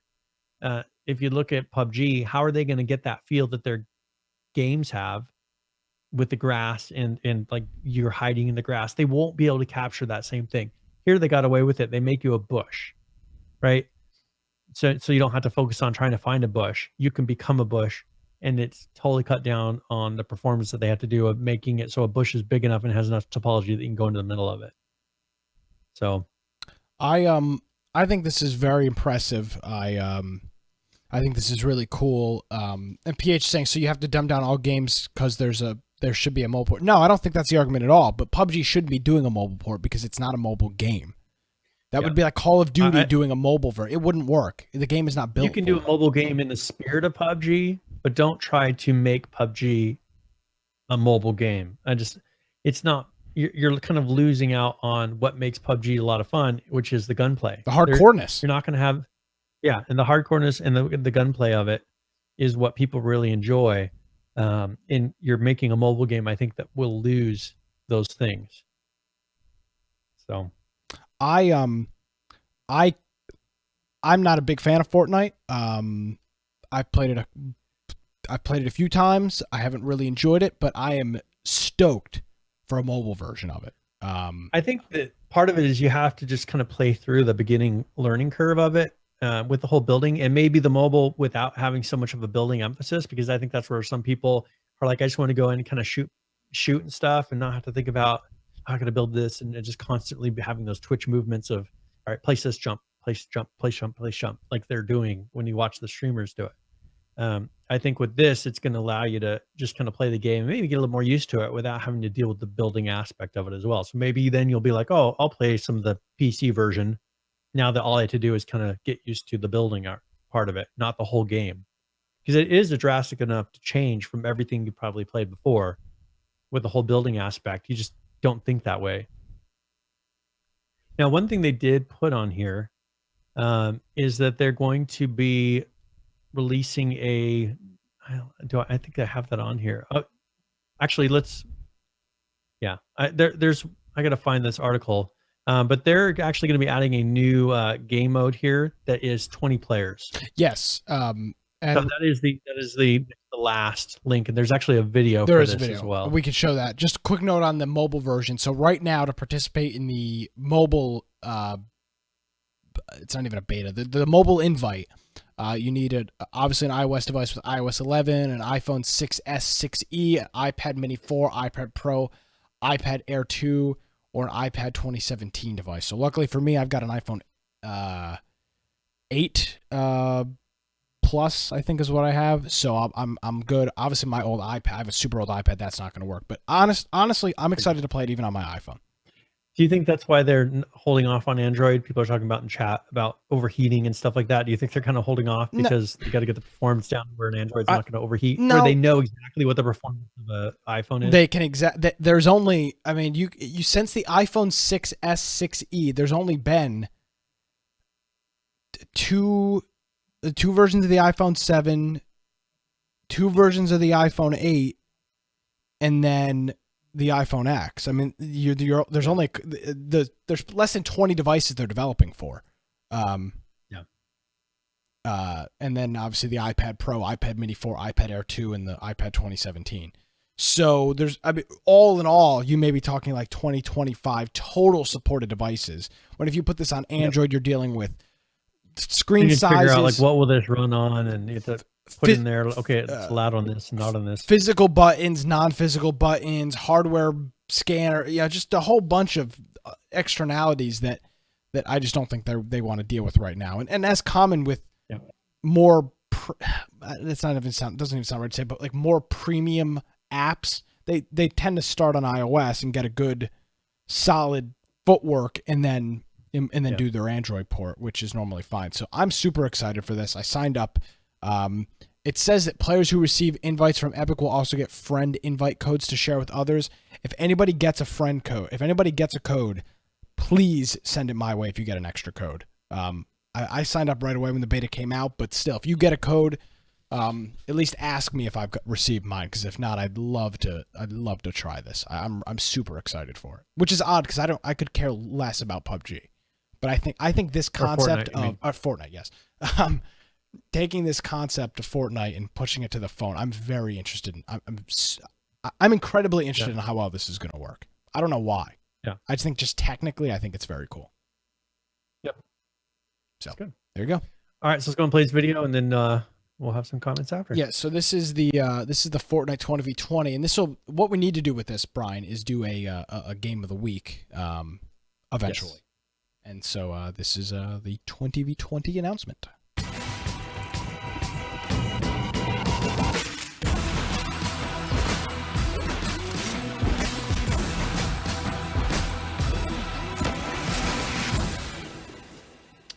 So we should probably do that in the next week or next couple weeks. It's a limited time game mode, so maybe in the next 2 weeks or so, do a do a uh, do a game of the week, a 20v20 game of the week, as Brian is frantically trying to replace his headphone batteries. So it's like it comes out the blue. It just starts clicking in my ears, and I'm like, right after the video ended, it started clicking. I was like, oh, hold on. I keep a stack of batteries here, just in case. Because I switched to you, and you're like, yeah, I put my finger up. I was like, hold on, I didn't switch this. I didn't say. I apologize. So yeah, we'll need to do this over the next couple weeks for game of the week, is what I was saying for the 20v20. We could probably get 10 teams of 20. We could probably get a solid group of 10, and that would be enough to like control the horde and like do what we wanted to do. So the next couple of weeks, be prepared for this. No, this is battle royale though. Yeah, that's fine.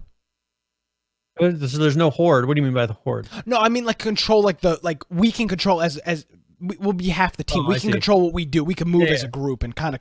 If you and I played in there, the original Fortnite had hordes in it. So I was like, I was thinking you were thinking that was no. Sorry to confuse people with that. But with 10 people or so, we could control the action of like our team, I guess is what I was trying to say. So in the next couple of weeks, hopefully the next week or two, prepare on that Fortnite. I think it would be fun to play, and it would devolve so quickly into just a total cluster. That's what I really look forward to. So. Fortnite 20v20 mobile, and there's some other news. Do you want to do the game giveaway first, and we'll do some of that Fortnite news? Let's go ahead and we'll roll for this really quick. Nisco 3000, congratulations Nisco. I will send you a code here probably towards the end of the show so I don't get distracted. But yeah, Nisco, we will send you this overgrowth key. Congratulations. Yes. And we'll be doing another raffle here in the next 30 minutes. And thank you for tuning in, Nisco, and interacting and being part of the chat. We appreciate it as always. And it is rigged, as we're being reminded. There's a quick note in here. It's a couple of weeks old, but it's just about play to win. Absolutely pay to win. I'm all for it. Just some guides on how to protect your account. We talked about. I don't believe they have two-factor authentication. Through them. Yes, they do. Yes, they do. I went. Oh, okay. Sure, you're talking about Fortnite? Yeah, go ahead. So they do have two-factor authentication. I went and activated it today. Now they had all these things about putting on, having a two-factor app, and when I turned it on, it didn't ask me a single question.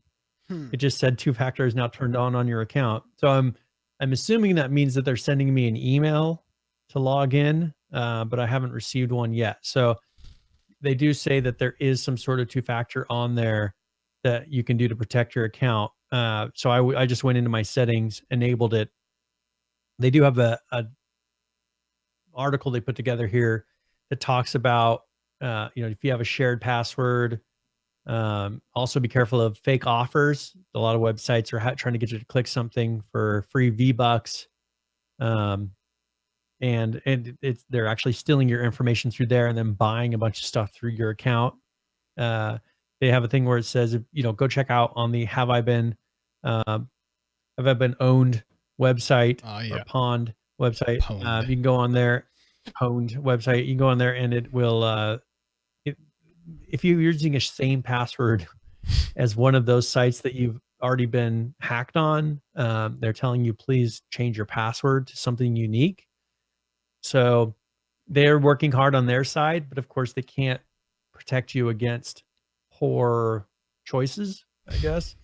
So they're saying use a password manager. If you have troubles, having a unique password, use a password manager so you can have a unique password for every website and every type of thing. Link your social accounts for extra security. So like integrate it with Facebook and Google to log in. I guess that way, if you have it to where you log in with Google or Facebook, then then Google and Facebook are then in charge of the security of your account rather than Epic having to deal with it. Just pass the buck on to somebody else. That's what they're doing. They're like, just don't rely on us. Yeah. Rely on Google and Facebook. You can bitch at them when your account gets hacked, not us. Yeah, get hacked. Also, keep your antivirus up to date, keep your computer up to date. Don't trust shared systems. So don't log into your Epic account on a shared computer because someone can then log into your account at the library, especially like a cyber cafe.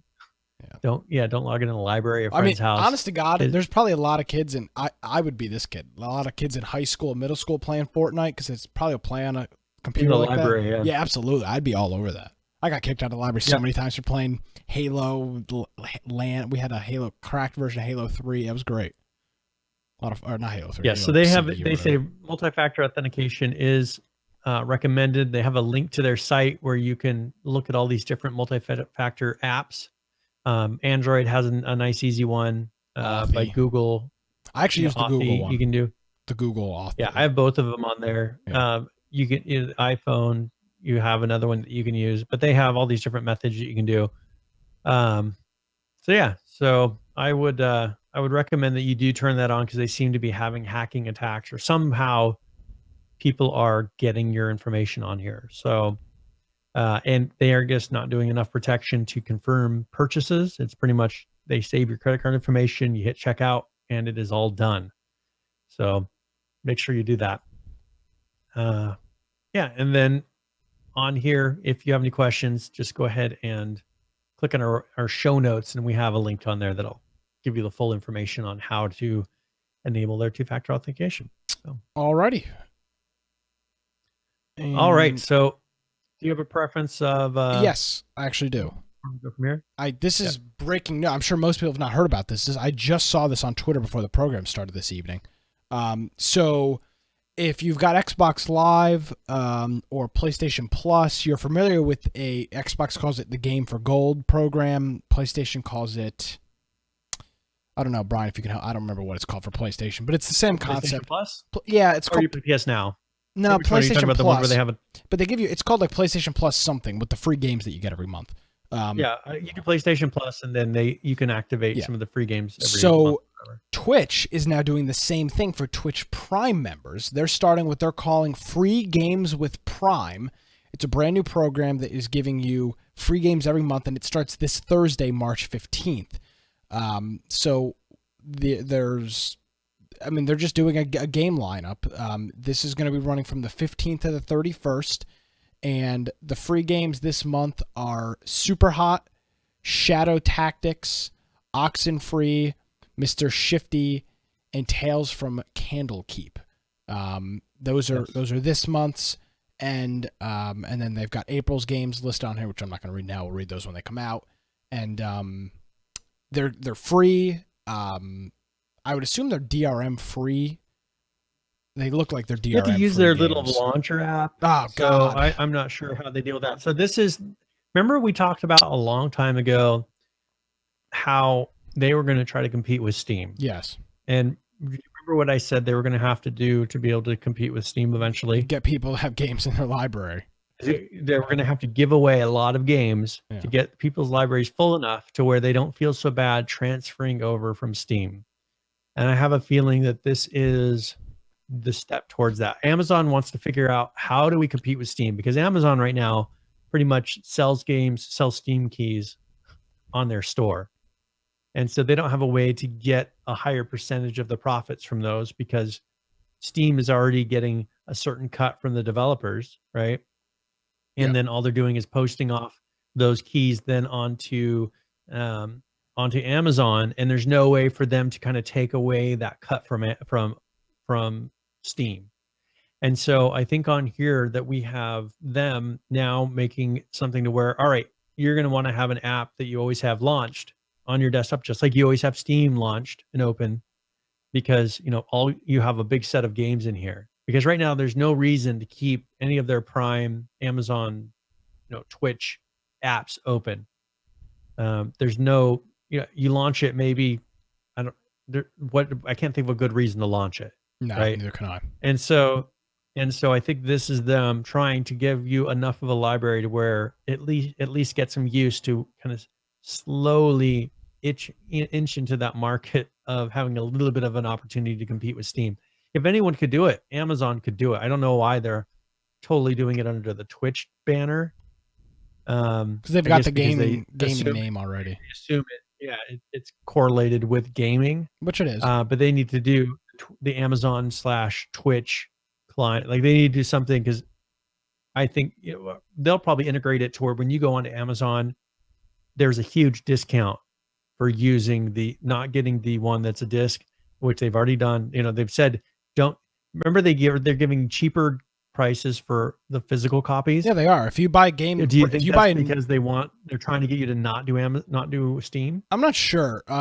When there's a new game, if game comes out in 60 days and it's a $60 title, there's a 15% bonus, 15% discount if you've got Amazon Prime, which is very, very Do you convenient. think that's because of the Steam? They can't get around the Steam cut. I mean, yes and no, because if it's a digital copy, they can't get around that Steam cut.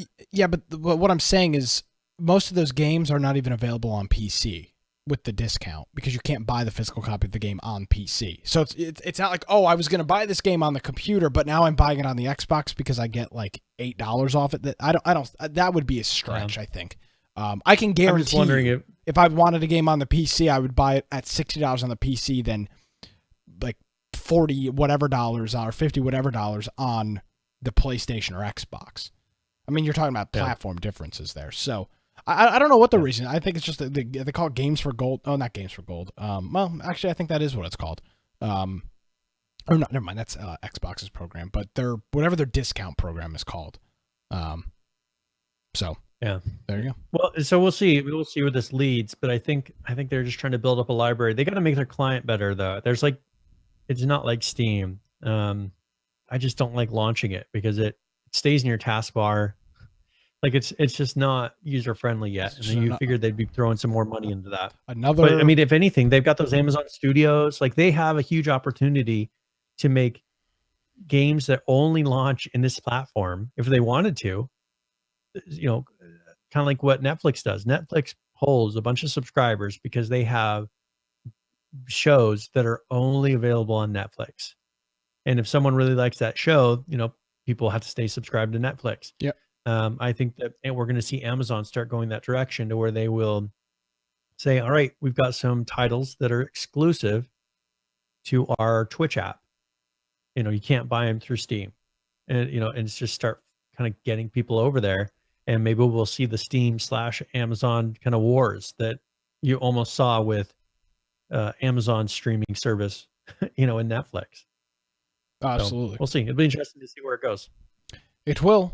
So yeah, I thought that was a pretty neat little story, and I just that blog came out, I believe, right before the show started. So yes, there you go.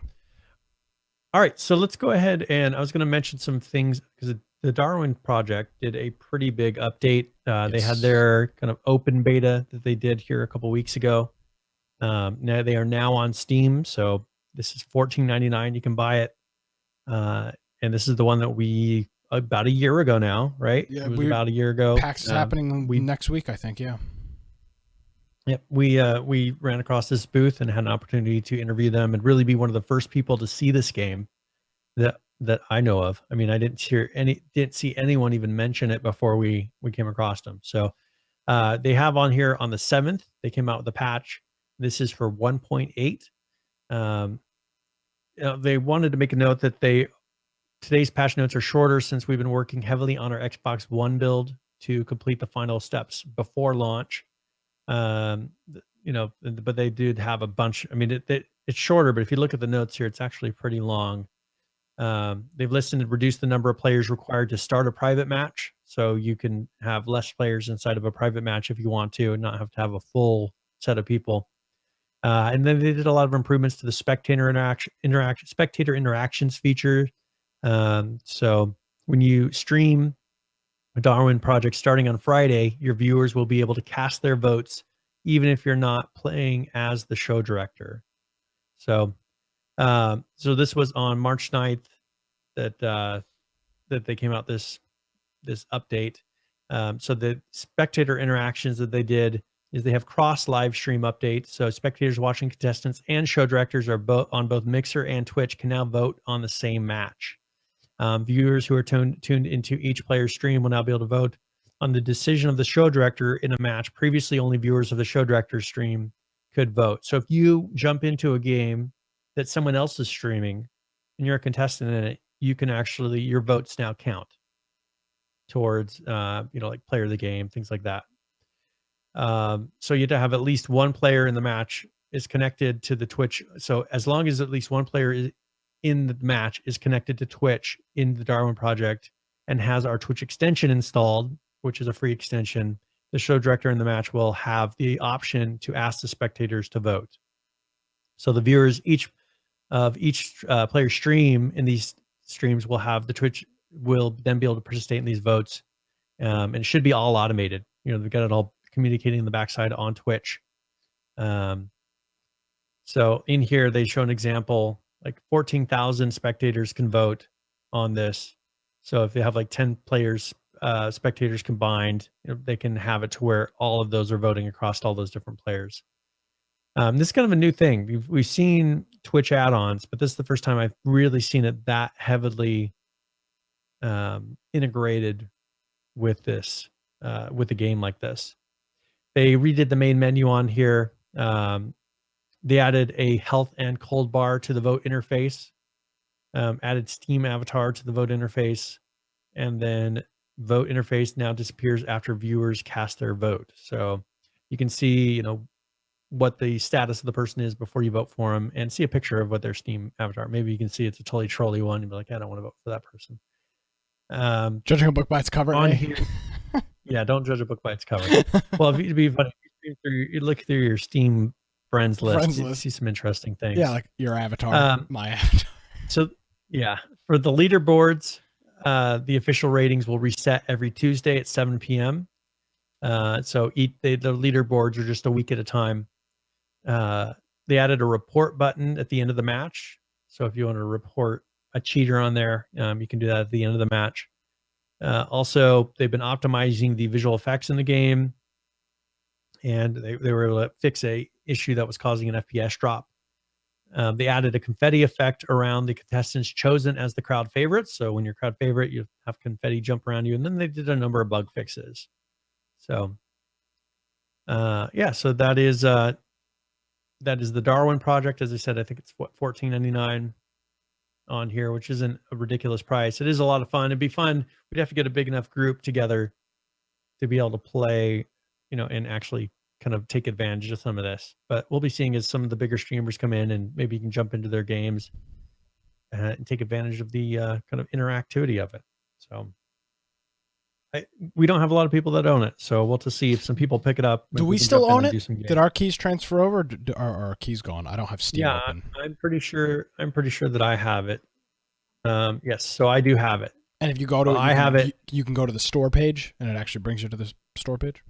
Yes. Okay. Yep. So I have it. I've got it then. So I showed that 22 people own the game. So for instance, like Deacon owns it. You own it. There you go.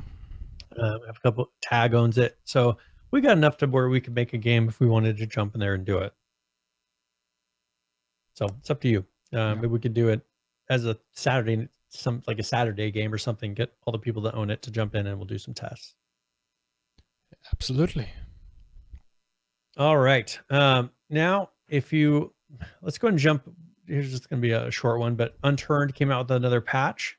Okay. And so this is 3.23.6.0. So they accepted a small number of skins from the curated workshop, which uses the mesh modification feature. And so they have an option where you can go in there and make skins, make things for this game, and then they'll go through the workshop and kind of, as they said, curate those and then accept them as official skins. They added the Spirit Zombie type, which is bullet resistant, disabled by default, but it can be enabled in the advanced config for your server.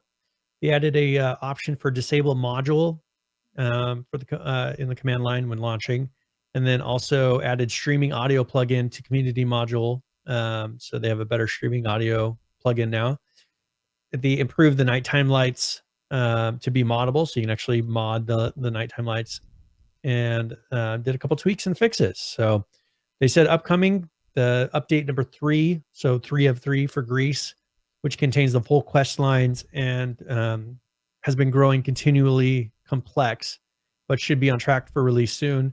I mean, he says he's been chipping away at the task list for the next devlog and is aiming at putting a post up by the weekend. So hopefully by this weekend we should see an update on the Greece map, and we'll have to figure out when we want to play this one again as far as our game of the week. Need to get Nelson back on the maybe program. here. Is what we need to do. Yeah, get him on the program, and maybe we can see. We get would be interesting to get an update on his new 4.0 version or 4.x Yeah, version that he's working on to in the see how different that is engine. going. Yep, see how it is going with. I think Unreal is what he's on now. I believe that. Yes.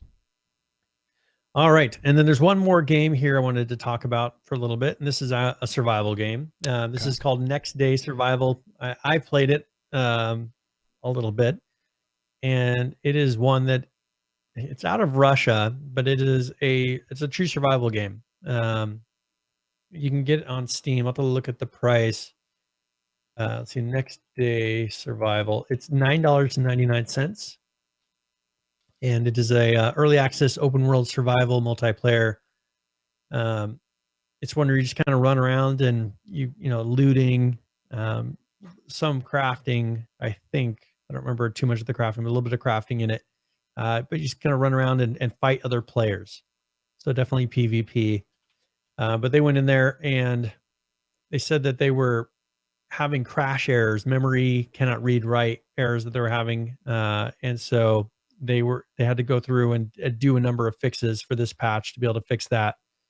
Our team is actively working on preparing a large update, which contains new quests, locations, and a lot of new clothes for the characters. It says work on the locations is almost done, and next week they're preparing some game elements for it. And then this is a smaller update. Mostly this is fixes, updating some visual effects, like when hitting metal, wood, stone, water, updated effect of flying bullets, fix some of the synchronization of sounds versus the animations, reduce the speed of fog movement in the last survivor mode, which is a mode in there.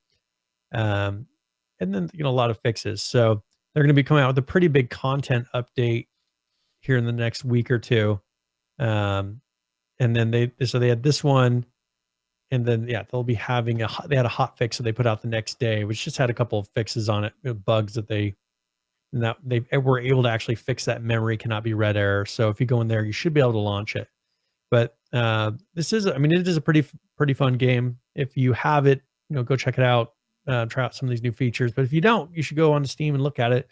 I wouldn't say it's to the level of Far Cry. It's not like graphics like that, but it's a pretty casual, run around, survive, and there's a story that you go through and kind of do with it. So personally, I had fun with it. So I always like to mention it. If anyone else has it, I would encourage you to go in there and let us know. Maybe we can jump in and play some games, because I think only a couple people I know actually have it. So yeah, that is Next Day Survival. And I think I'm mostly, I'm trying to think of who I was playing it with. I can't remember off the top of my head, but yeah, I was playing this game here probably about 2 months ago was the last time I played it. So I'll have to get in there and play again a little bit more with some people. So if you have it, let me know, and we'll jump in and play some games. So. Brian needs a friend. Yes. The thing is, I don't like to play those games alone. So it's like, if I have people to play with, then I will. But if I don't have anybody to play with, it's like, no thanks. Now, we totally skipped over PUBG. Oh yeah, we did. And that's my fault, because I jumped down to Fortnite because I wanted to. Oh, sorry. I played with Donnie. I was trying to remember who I played. I played with Donnie. Donnie plays, so he's on Twitch if you ever want to watch him stream. But yeah, he and I played. I don't remember if he bought it for. He might have purchased it for me to play with him. Oh, that. Yeah, very nice of him. So I don't remember buying it. Well, that would be the first. So let's talk about some PUBG. We totally skipped right by it. So they've got their 2018 roadmap here, and just kind of skimming through this. It's a longer post, but they kind of are showing. If you're a hardcore enthusiast, we're a little bit short on time, so I'm going to kind of skim through this. If you're really hardcore into PUBG, I'd highly recommend you go and read this. But they're saying that they're always looking at aesthetics, looking at making the game look as good as possible, and they show this before and after picture just to show the kind of the stuff that they're working on, going through and just kind of redoing buildings. And I mean, face value, these two buildings don't really look a whole lot different. But when you really kind of look at some of the details of it, the one on the right has got it's much more unique. Yeah, it's much more realistic too. It's just got the other one is just a brick building with a couple like gashes in it. This one is a very weathered, a very, very weathered brick. This looks like something that you would see driving on like a country road here somewhere in North Carolina. That's exactly what that looks like. That's a kind of building you would see. And they're talking about some of that stuff, and then some of the other things that they're working on is they're going to be deploying a new map. It's a 4 kilometer by 4 kilometer. Which I don't remember what the size of their current one is, but 4x4 is 4x4 is not. I don't remember what H1's. I think that's comparable. I think that Z1 is 4x4, and then Z2 is 8x8. Yeah. I believe in H1Z1. So for size comparison, that's that. It's much smaller than the current one because I think the current one is it might actually be 16x16. Their current one. So that, like, for instance, on PUBG, the regular map, the actual map is 6K by 6K. 6K, okay. But the thing is there's a bunch of water that's kind of wasting space on there. So the whole concept with this one, and is what we've talked about, is a much faster, and they say right here, it's a much smaller map and should give you all much more intense and faster paced battle royale experience. Again, this need for people are so short with their time. Myself included. I know Brian is having this. It's hard to take a 45-minute game. Yeah, it absolutely is. So if I can just quickly dart into a game on a small map, and here's their concept art behind it. It looks to be very hilly. You can see based on these lines very close together, that's some type of terrain. It looks to be very hilly, very vegetated, green everywhere, obviously. So this will be interesting to see what comes of this. This is going to be on the experimental server next month. So as we move towards April, that will hopefully be coming out. It's a lot more simplified. Oh yeah, it's very simple, and I think the concept is quick games. Hop in, either die right away or get kills right away. None of this, less buildings for people to hide in. Yeah, and towns for people to spread out to. I don't mind the long game stuff, but I just like you said, sometimes I just don't want to spend 45 minutes. Sometimes I just want to hop in and die. Or kill somebody. I mean, so it seems like with a map like this, being that there's a limited number of loot areas, there's a limited number of towns on this. Yeah. That they're kind of funneling people to the different towns so that you'll get that quick action in the beginning of people having combat, because if they want to have a gun, they can't go land in all these little 2-house places in the middle of nowhere. Like, those don't exist on this map. So you're going to be going to one of the cities, grabbing a gun, and a huge percentage of the players will be dead within the first 5 minutes of the game. You'll get it narrowed down to where then they can have a faster, have the zone come in, get people to move to the proper point of the island where it's going to go, and speed up that pace of the game without having a million people then kind of funneling into one area slowly as after they've done looting things. So it'd be interesting. I think it'll definitely help. Yeah, I personally really look forward to it. I think that would be very, very cool, and it will be cool once that's implemented. They've got a new emote system, kind of similar to what you see in some other games where you've got a. They'll show it here. You hold down a key and then it brings up a wheel. Yeah, it's a GIF, unfortunately, so it's quick. But there's a little wheel, and you just kind of move your mouse around it and select the emote that you want. So that'll be coming as we move our way into further into 2018. And that's very common. Now, one thing they said, they're going to be adding a new vehicle for the first half of the year, so it should be coming up here in the next 3 months. They're going to be adding a new vehicle. There's no pictures of it, but there is pictures of a new gun, a new rifle. All we've got is one close up, but from this close up, it's a rifle that shoots 7.62. So, new gun coming to the game with this. This will be probably the 4th or 5th new gun, I think. One thing they've mentioned in here is that they're having internal discussions about adding some new and interesting game modes into PUBG, but they said they're not at the state where they can actually talk about those yet. So they're going to be adding some additional game modes. I mean, trying to compete with Fortnite. That's the thing. Before their competition was H1Z1. They definitely past that, now these guys are kind of in the position that H1Z1 was with Fortnite now, to where their numbers are, Fortnite's numbers are going crazy. PUBG's numbers are dropping a little bit. So they got to come up with a way to stay fresh. H1Z1, as you saw, did it really late. I mean, they were already out of the game and they're like, oh, we got a new game mode. These guys, hopefully they can get something out quickly, to keep the interest. They'll still have, I think there's still people that enjoy this style of game that don't want to go play Fortnite. Yeah. There weren't very many people that did enjoy the style of PUBG or of H1Z1 and were like, oh, I'm not going to switch. I think most people were just putting up with the style of H1Z1. I would agree with that statement. And as we scroll through there, I've got another thing saying that they're working on another new map as well, an 8x8 map. There are no details on it. Bigger than the regular one. Yeah, exactly. No details on it, but they say, as with the new one that we're looking at, the 4x4 that we just showed, it'll come to the test server when it's in development, and you'll be able to play around with it. They're ready to begin testing achievements, in-game friends lists, which it is interesting, obviously, because for cross-platform to work, you would need to have an in-game friends list. That's like one of Rocket League's biggest issues. The way you do it is create a server with a password to play cross-platform. There's not an easy way for me to play on my PS4 and then play with people on PC. No, you do play with them, but there's no easy way to make it happen. You have to create a private room with a password, and it's just kind of a pain. Yeah, that's not easy. No, that's not what I'm easy. saying. It's not. Yeah, it's doable. Easy. It's just an in-game friends list is it's a hassle. Is realistically what you need is what I'm trying to spit out. And then squad voice chat in the main menu. And they're also testing limb and vehicle bullet penetration on the test servers.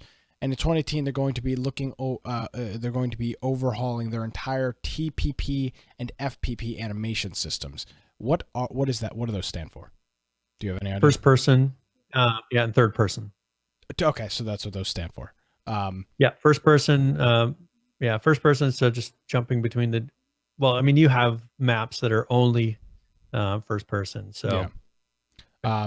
And as well, they say in the roadmap is overhauling the parachute system, which you can make the argument is a little janky. It isn't. It's weird in Fortnite too. It's going through this, detail of vehicle sounds as they go into stability, optimization, security, changing the sounds that players produce when moving. And then they talk about their esports, their 3D replay system, which we've talked about. They're still working on, and hopefully they'll have that set up and ready to go in 2018. That will be very cool. Imagine that since they have that working so well, imagine them using that in esports to where rather than let's switch to the live, someone dies, all right, let's switch to the replay of that. Like they can hop around because they have the exact how that went down. Yeah. They can kind of do what I was talking about last week, the whole pre-recorded or having, a bit of a delay. They don't have to jump to live gameplay. They can just kind of hop between different replays of fight scenes. Once one of the people are dead, they're like, all right, let's jump to that. Let's see what happened with this battle.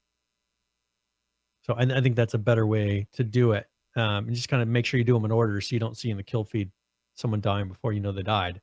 I think it's a lot better system to where you actually have esports with a lot of action in it, not just let's jump and watch this guy run around. Yeah, then they get into some custom game support, community developer port. So they're going to be introducing a PUBG developer portal and the PUBG developer API so that you can start screwing around with stuff. Obviously, if you've programmed anything, obviously an API is the first step into that, being able to hook into the game, being able to do things. That I'm wondering if this is more for like creating websites. Yeah, probably. With stats and stuff like that. I don't know. That's not really a modding thing, but I'm sure they're making it so that you can have some integration with your websites. Yeah, and it says they give an example. They say another interesting and useful application for our API will allow esports groups and other third parties to create custom games within PUBG. This will enable esport groups to effectively manage games while minimizing ongoing technical work to be part of. So essentially, we've got a custom rule set. You could essentially spawn the game from a website by clicking on, start server or something like that, which would be really, really cool. So that's the PUBG roadmap. They did have us update this week, which it wasn't anything crazy. They did some optimization. Improve the real-time response by reducing input lag. They did add a PUBG friends list, which is good. Oh, they added You that can, into and this? one note is you can have up to 50 people on that friends list. Perfect. So client optimization, server optimization.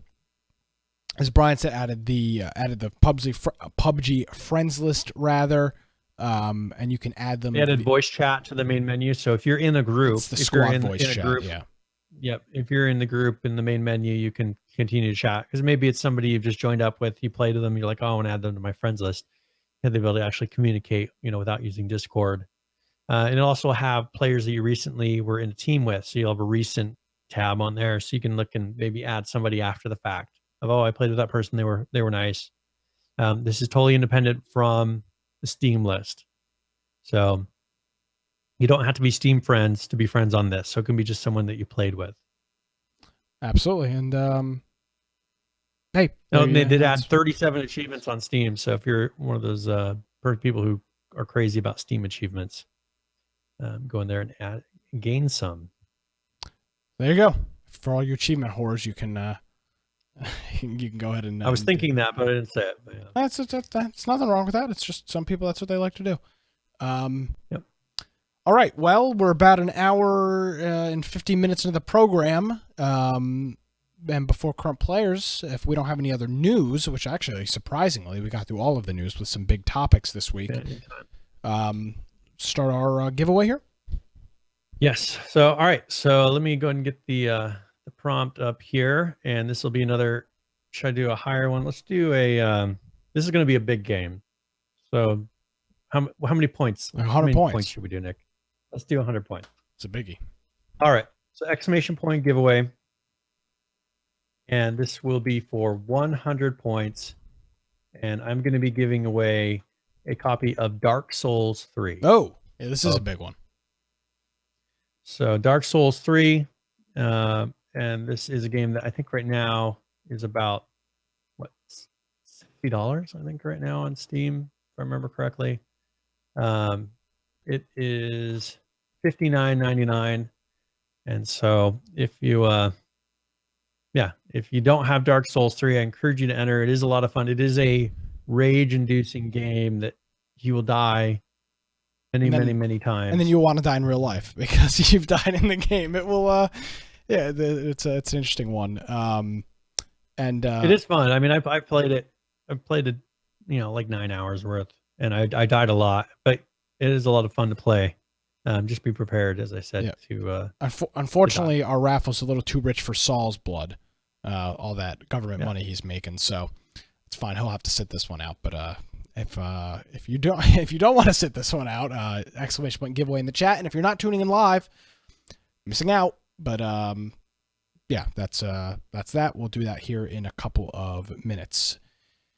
If you don't have anything else news-wise, I guess we can do our little transition into current players. You got anything else before we move on? Nope, I think we're good. All right. Well, in that case, we will get my sound effect going here and move into current players. All right. Currently playing H1Z1 Just Survive. 1,411. The 24-hour peak, 1,778. And the 70 peak is the same, 1,778.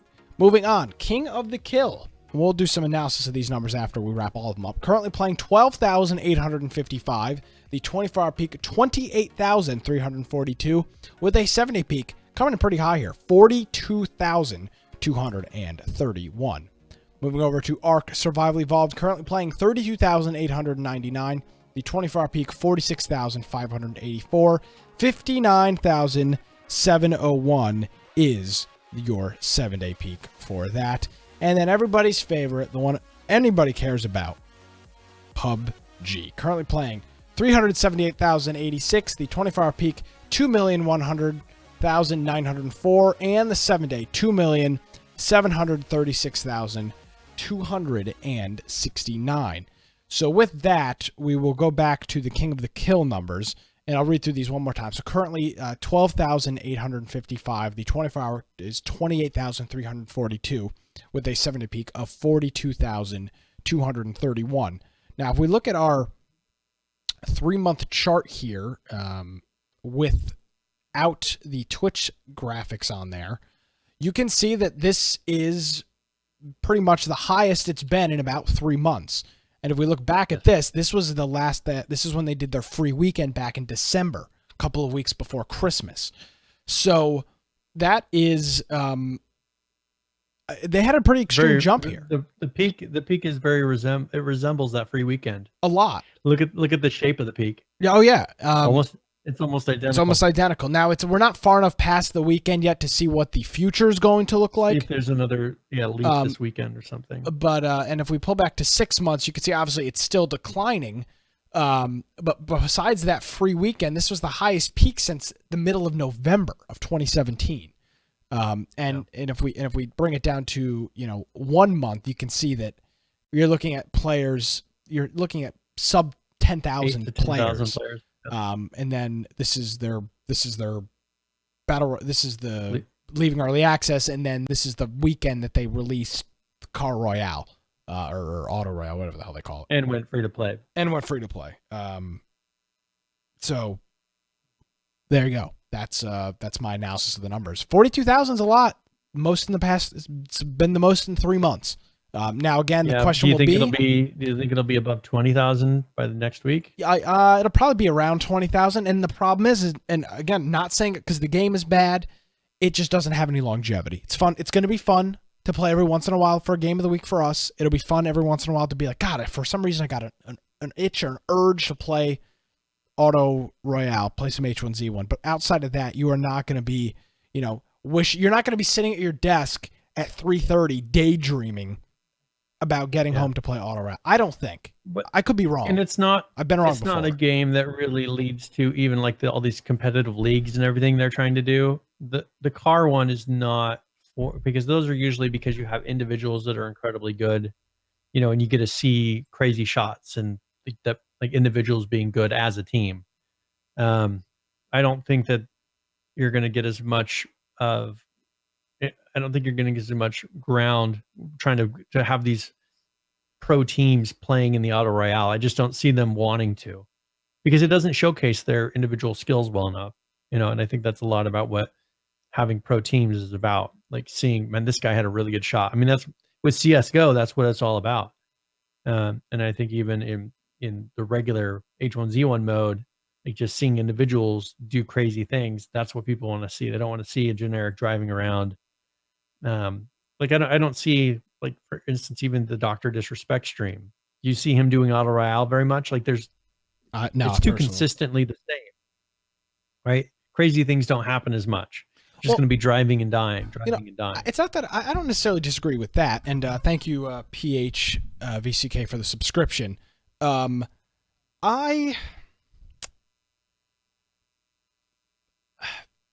Crazy things do happen, but the crazy things that happen on a consistent basis. Like cars flipping over and exploding. That's going to happen in most of the games you play because every single game takes place in a car. In regular H1Z1, cars played a big part, but when crazy things happened with vehicles, it was a rare thing. Yeah. But it's not like that. With everything's on it 100%. Yeah, and it's going to happen every time. Cars flip and stuff, but it's not, people can't make something happen. Like you can drive around, but there's a lot less individual in this one. And so I think that's really going to hurt some of these places. I completely agree. We will see what happens with that game. So we'll be watching it over the next couple of months. And I mean, 3 months from now, I think we'll be back down to the 10,000 range. Oh, I think it'll be less than that. Well, we get free to play though. You'll have some people. Yeah, but again, play it just because we've been over this a million times. Who the hell's actually playing this on? Who? I mean, really? I don't think anybody is going to be jumping to play this. Yeah, and it's not simplified down to the level of some of these other ones that like the kids like to play. So I don't know. Maybe they won't be able to. And I will say, I need to put myself back in my 14 or 15-year-old shoes, which wasn't wasn't that long ago.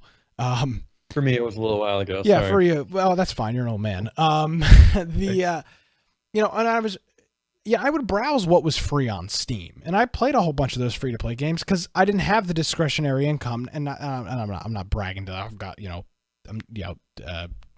Captain Moneybags over here, Throw but your money at the screen. yeah, but yeah, Captain Moneybags over here flowing around my singles, but like when I bought a $60 game, it was like I'm buying a $60 game. Like I don't have a I'm job. going to play it for a while. I'm 14 or 15 years old. $60 is like, when I make that's my game that I'm playing for the next 3-4 yeah, I'm months. playing to that till my birthday or Christmas. Yeah. And unfortunately for me, my birthday and Christmas are very close, which made most of the year very low income. You had to do odd end lawn mowing in the summer or whatever to make a couple bucks to buy some stupid game. But now that Saul says you have that no wife, no kids money. That's a fact. Yeah, I have $2.75 worth of quarters sitting on my desk. It's great. I don't even remember what I was saying now. Oh, so back a $6 purchase was a big deal. I mean, not that I'm not trying to sound like a jerk, but like if I go out today and buy a $60 title and it sucks, it's not going to drastically change my life. Yeah. When I was 14 or 15, that would be like, God, like that money's gone. And I'm not going to have that money until I go and mow, another 10 lawns. This sucks. Yeah. So it's just a little bit different. Yep. So I think you will see it. You will get a younger play. Not that it matters because it's not survival. It's just the driving around in cars. But you'll have younger players, and I think that's fine. It will become AIDS. Just imagine the voice chat. It is already AIDS. I mean, realistically. But I'm saying it'll get even worse. I mean, kids. And you do it, by the way. You do have to talk in the game chat. Like that's just part of it when you're playing. We didn't because we had a full group, but you do have to literally talk to your team. Yeah. So it'll turn into something ridiculous. Gary's mod. You make it to a point where adults will not play it. Gary's mod. Like I'm not even gonna bother. Yeah, it'll turn into Gary's mod. Hey, he makes money off of it, and that's what they're hoping for. All right. All right. So let's go ahead and let's move on to tip of the week. And that is where either I give a general gaming tip or one for a specific game. And this one, it's going to be, since we talked about it a lot, for Fortnite. So this is tip of the week.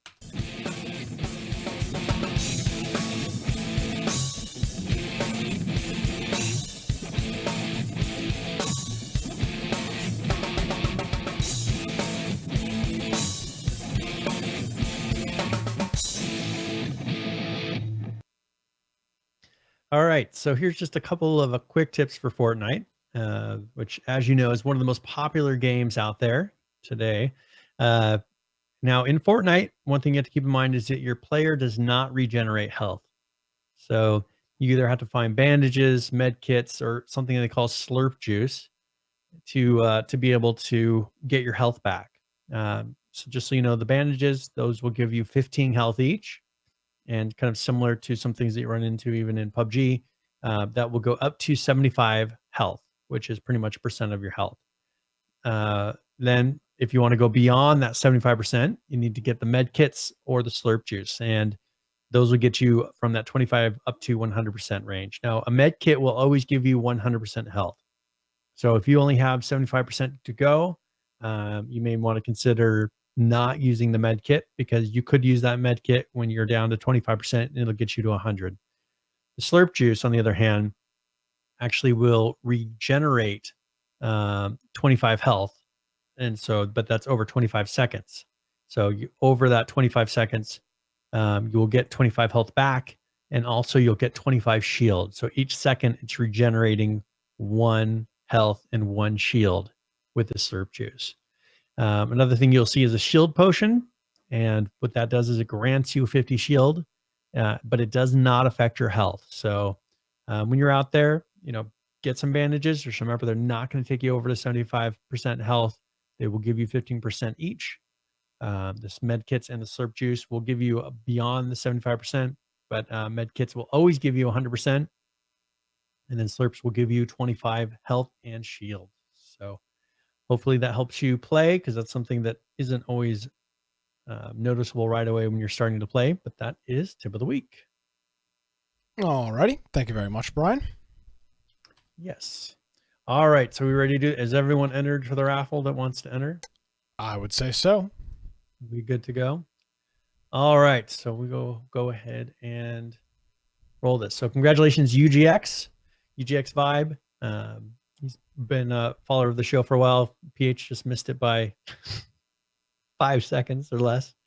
So yeah, so congratulations, UGX Vibes. Vibe, you have won a copy of Dark Souls 3. So I will send you a link to be able to redeem that into your Twitch messages in just a little bit.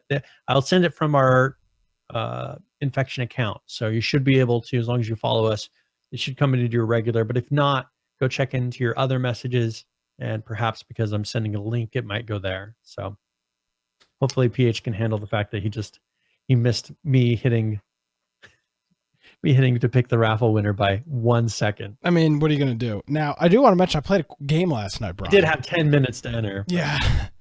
I played a great game last night. This is a class. Yes. This is my all-time favorite game on the Sega Dreamcast.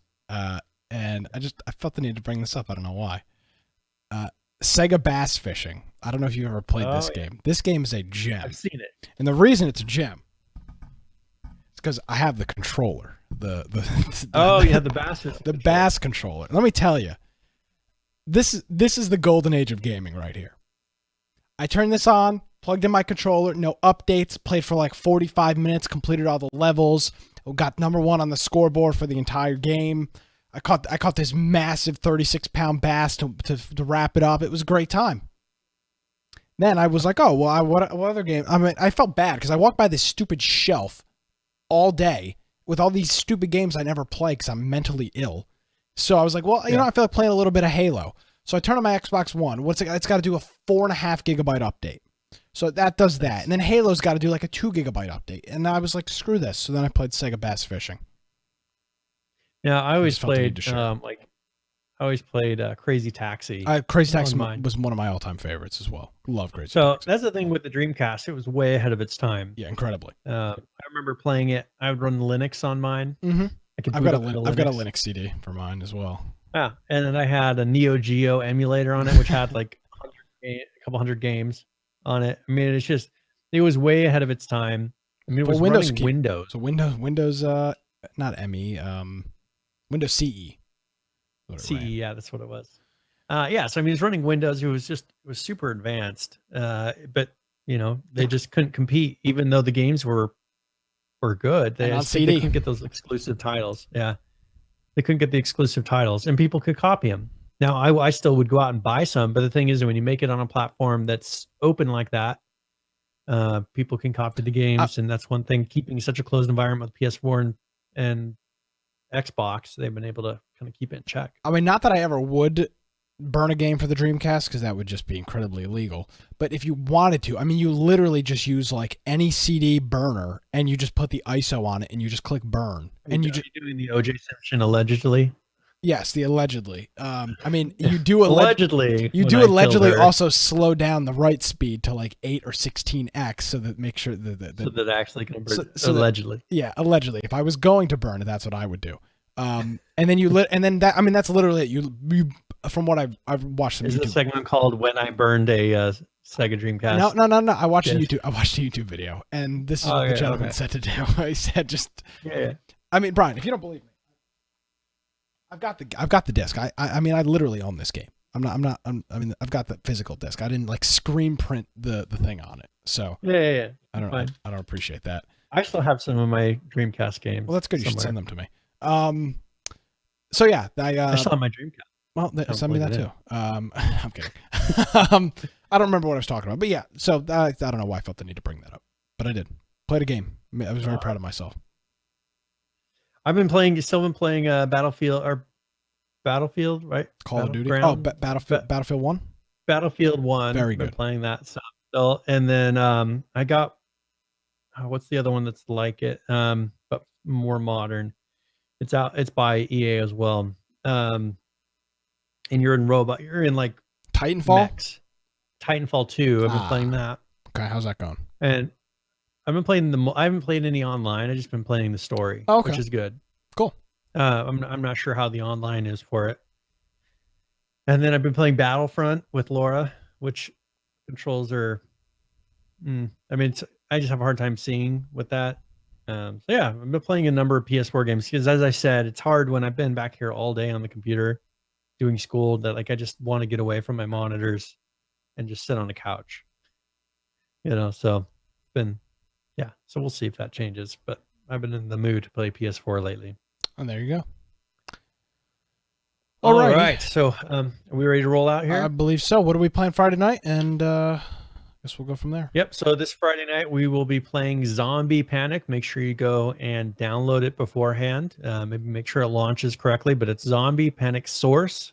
So it'll be the source version. It is a free game. So make sure you have it downloaded before we start our game night on Friday night. If you want to find me, you can get me at Boise Computer on Twitter, or of course, go check out my blog, biteoftech.com. As always, go to our website if you want to get show notes.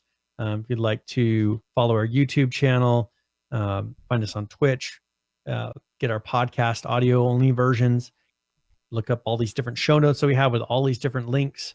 Maybe we mentioned something during the show. Most likely, if we mentioned it, we have a link to it in our show notes ready to go. And those are updated right after the show ends. So yeah, if you want to find me, just go online. Of course, contact infectionpodcast.com if you want to email both of us. Yep. And on our website, we do have a contact form as well. But the best way is just go into Discord.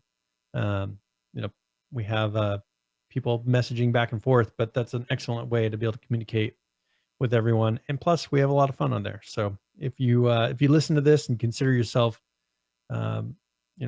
one of the regulars on here, you should join our Discord and get to know everybody, because we've got a really good group of players and we have fun every week. So that's it for me. Alrighty. Thank you very much for that, Brian. And thanks to Tag and PH who subscribed during the program this evening via Twitch Prime. We appreciate them and their subscription there. You can subscribe anytime. If you subscribe when we're not on the air, maybe you can't tune in live, but you've got your Twitch Prime subscription, we'll read it up on the next program at the start and end. So thanks to, again, to PH and Tag and everybody else that tuned in live and checked out the program this evening. Thank you, Brian. And I will we'll be talking to you Friday night. All right. Very good. And thanks, everybody, for tuning in. Of course, you can check out our website, infectionpodcast.com. You can follow me on Twitter at Nicholas M. Craig. Ladies and gentlemen, that's going to do it. We'll see you next time.